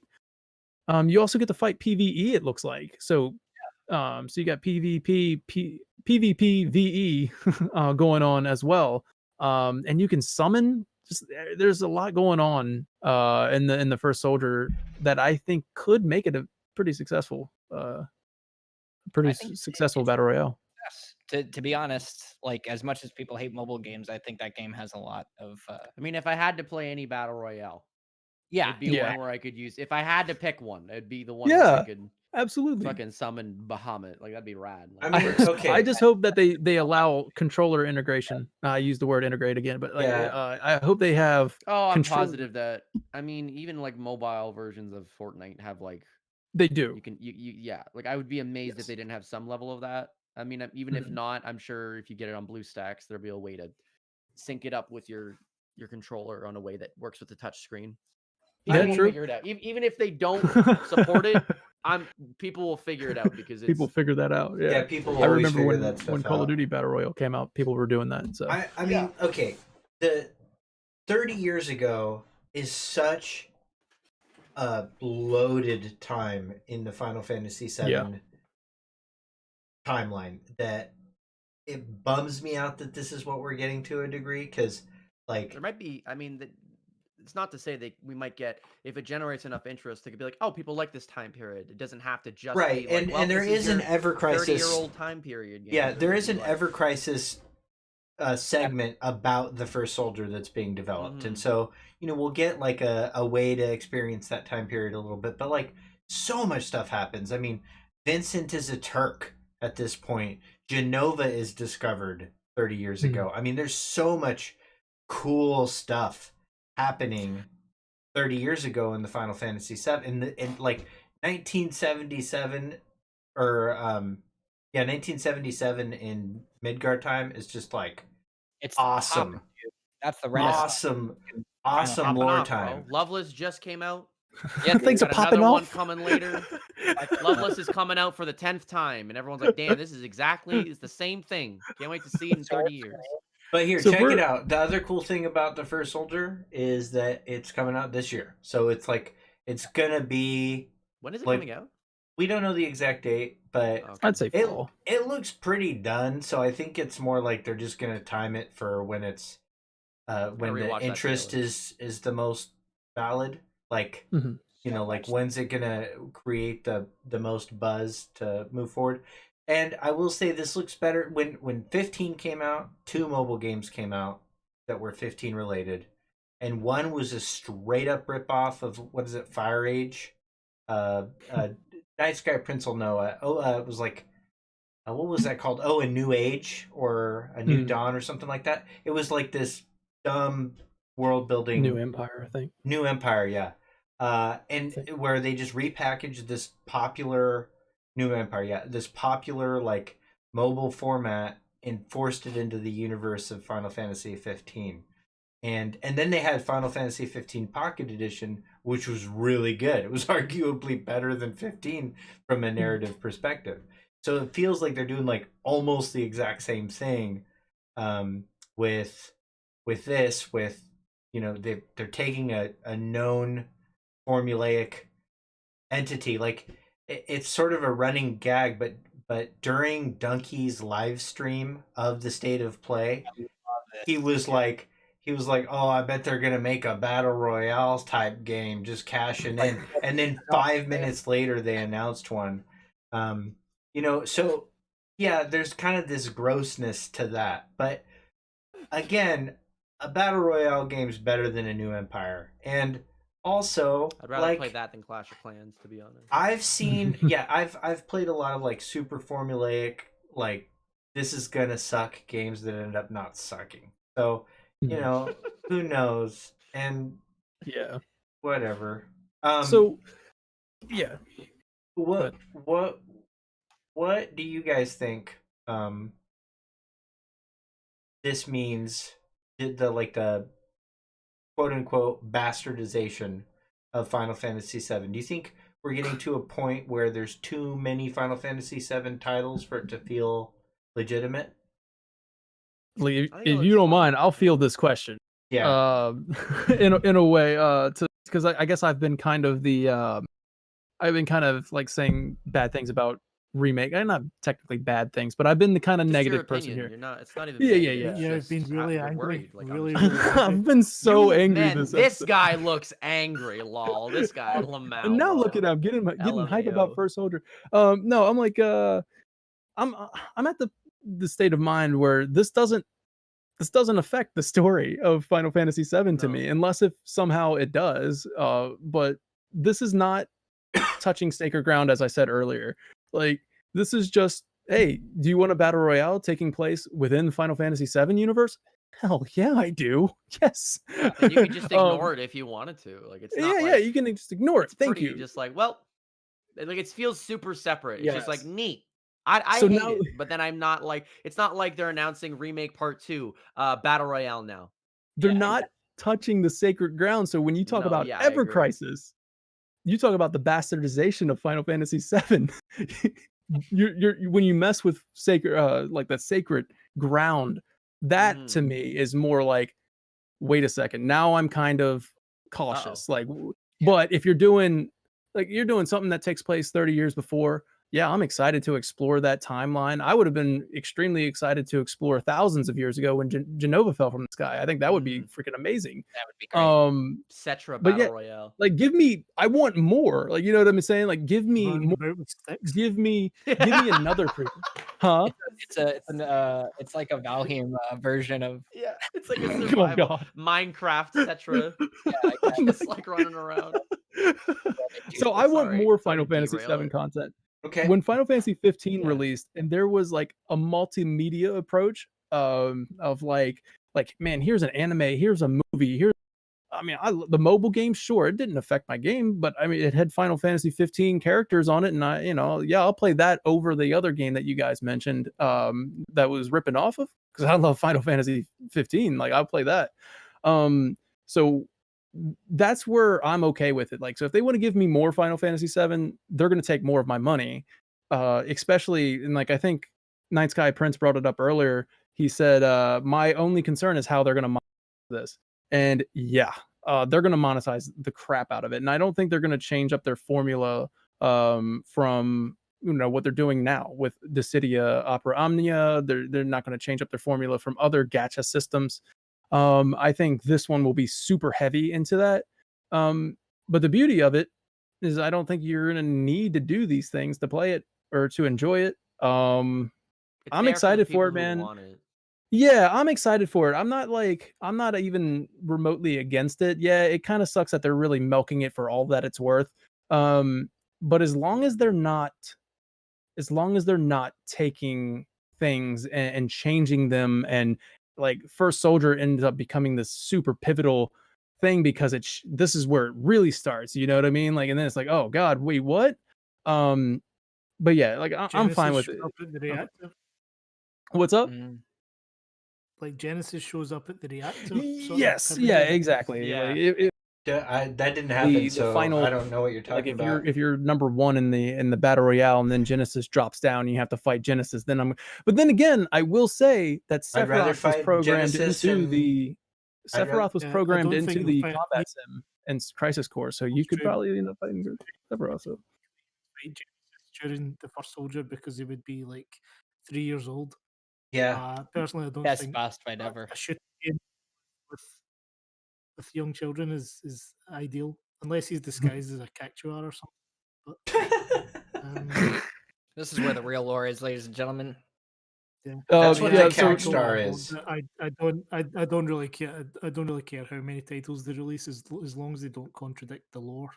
That's pretty much how I know- feel. Oh, about yeah, it. yeah. And it doesn't man, seem I like could have they're just summed it up like that. yeah. I Well, went it's off even like because they just That's it's why like I'm a how writer. Fortnite it's like how Fortnite is adding all these other characters and stuff, which I'm first of all I'm mad. I wish I liked Fortnite because they get everything I've ever wanted in a game. Yeah. But it's like in a game I don't like. So which is just the opinion. If you like Fortnite, that's fine. But it's like a different thing because they're not looking like, hey, here's Sephiroth fucking nay-naying and whipping. Oh God, and no! like, Please and don't like, do and like that. flossing. Never mind. And it's I've like, changed it. and it's like, because you know Sephiroth skins and stuff would sell in the gacha. I think that's where it begins to come something where it's different because you're seeing these characters be put in a way where you're like, well, that's not what the character's about. Tatsu, why did you give them ideas, man? That's what listen, that's what sells in those. What are you gonna spend money on in that? A new gun? That's not fair. Okay, It's gonna be right. it's gonna be a dance. It's gonna be Sephiroth skin. So watch me whip, watch me nay nay. So here's the real question then. Like, do we think that any of this, just desperate cash grabbing, undercuts the game's central anti-capitalist theme? I think that's pretty much all. Got him. Got him. I don't know. I don't know what you're referring to. I'm a shill, and I completely disagree with what you're saying. Consume product, get excited for next product. That's true. To be fair, the video game market is not massively using up natural resources. So I think we're safe in that front. Oh no, no, yeah, that's a good point. You didn't get Although Mako in your copy. I brought this up in one of my videos about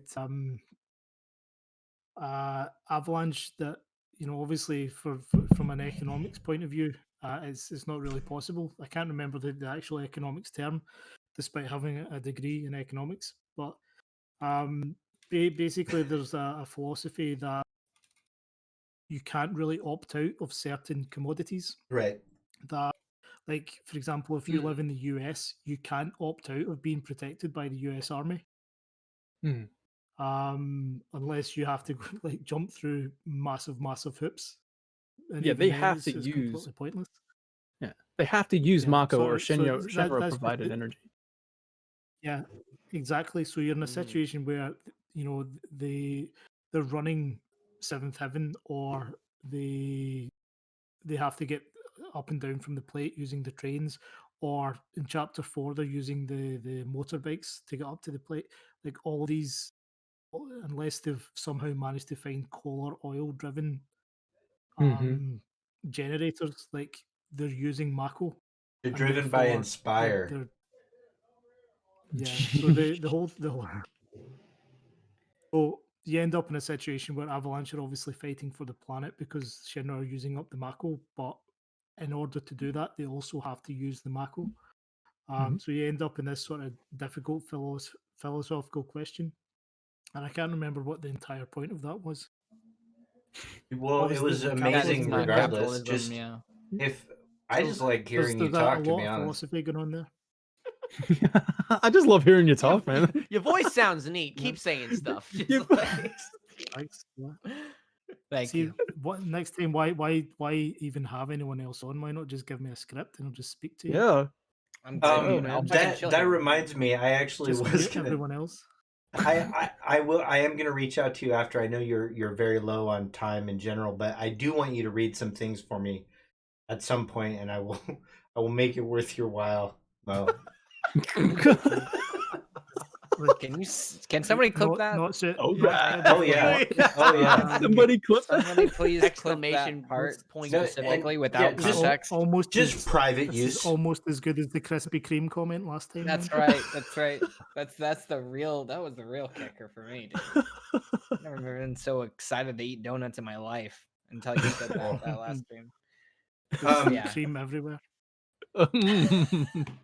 While I think we're all generally excited about this. That's how stuff, it was. Though. We're all excited. Yes, open-minded and excited. Sleepezi, cautiously optimistic. Did you get a chance to do your massive lore dump while I was away?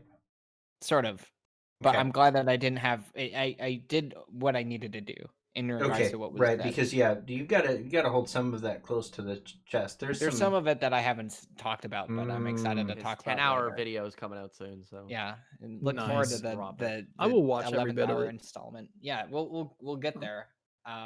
Yeah, very excited to talk about. I'm very excited in general. Cautiously optimistic, as Tatsu more said. optimistic than cautious, but still cautious. Yeah. I'm optimistic. I think they've set up everything pretty well for me to enjoy it. I can't speak for everybody else, but that's how I feel about it. I think that perfectly sums up the state of the union, honestly. Okay, Optimistic but cautious. do you think that come April 10th we're going to hear about a PC version of possibly other consoles of Final Fantasy VII Remake? KoopaCon, pay I attention hope to so. KoopaCon, I'm everyone. gonna mod They're the gonna shit have out of that. they're gonna have everybody, the full cast on KoopaCon Facebook, and I mean, I don't know if there'll be any announcements or whatever, but that's pretty exciting for the whole 1 year thing. So definitely check out KoopaCon's Facebook page. The whole cast will be there sitting down talking with Alex, and who knows, maybe they'll say something. The whole Oh, cast? not the that's abroad. It's a round table. It's a free online stream that Mhm. KoopaCon are doing just to mark the anniversary where they've got the majority of the cast. Yeah, April 10th. I don't think Cody's there, but I don't quote me on that. Yeah. Are there any But yeah, they're very good. any vocalists that might surprise us there? Like maybe we find like maybe Matt Mercer, who is for Oh, wow. sure Sonon. I will not be commenting on that. Oh, Just everybody pay attention to it. That's all. Mainly because I don't know. Yeah, we don't know. But yeah, that's actually really... I haven't asked the question, so we I don't did. think we'll see a PC version I announced, by the way. We did. We did get like the identity of one English VA that was specific to intergrade.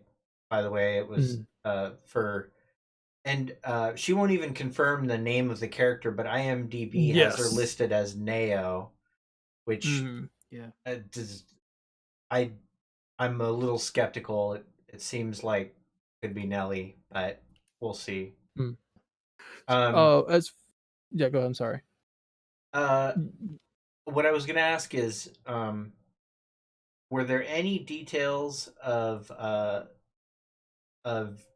any of these trailers or announcements that you think aren't being noticed or talked about that got you really, really excited?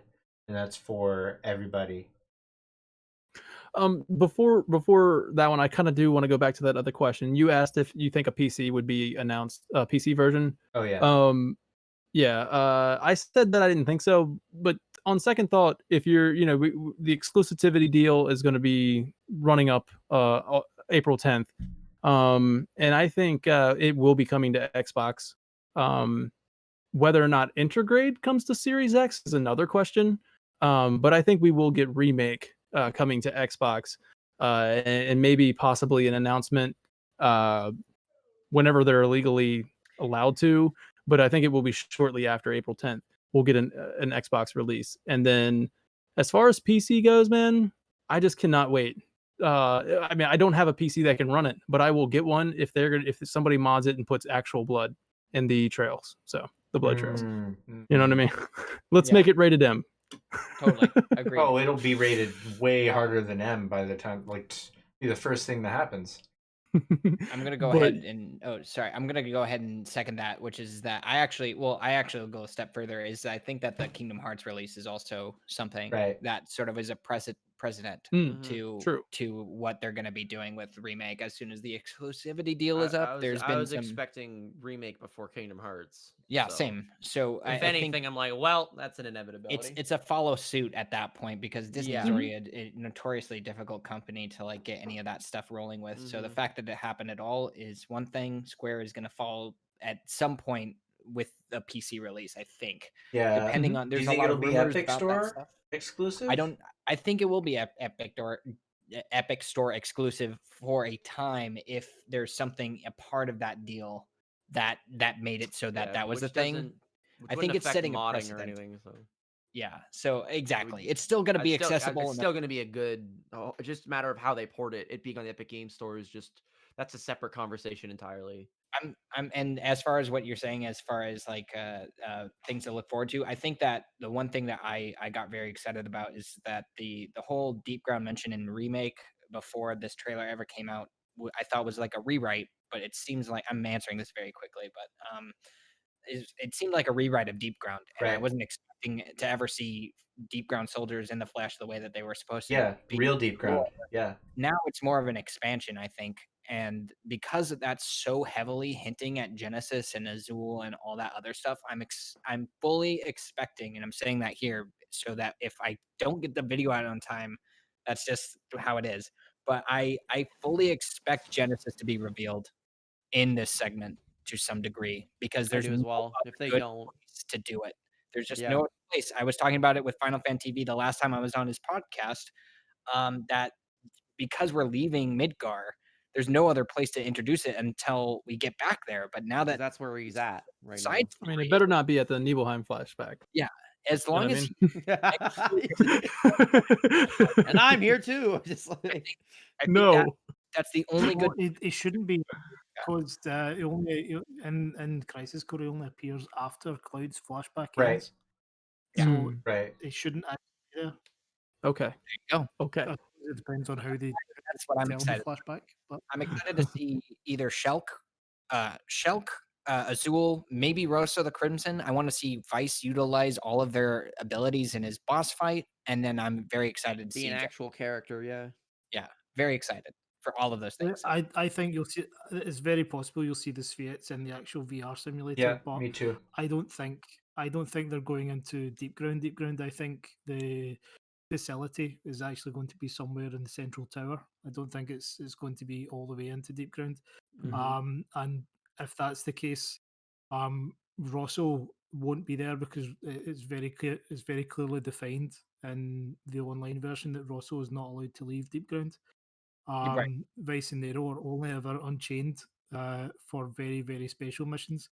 So I think the only two possible Spheres you might actually find as a Azul, boss at the end of the second chapter is either going to be Azul or Shelk. And I think Yeah. it'll probably be Azul just because of the size issue. I suppose it, well, actually, having said that, going back onto what Clark said earlier about the transparency, it could be either or. Shelk, because of her Mako suit, Mhm. can't be outside Deep Ground too long. So, from a lore perspective, Deep Ground is, Azul is the more likely candidate. But from mixing it up, because you would assume that the big centipede boss is going to be the end of the first chapter in Intergrade, That's what which I means that they'll probably mix it up and how they are, what the battle's going to be for the second chapter.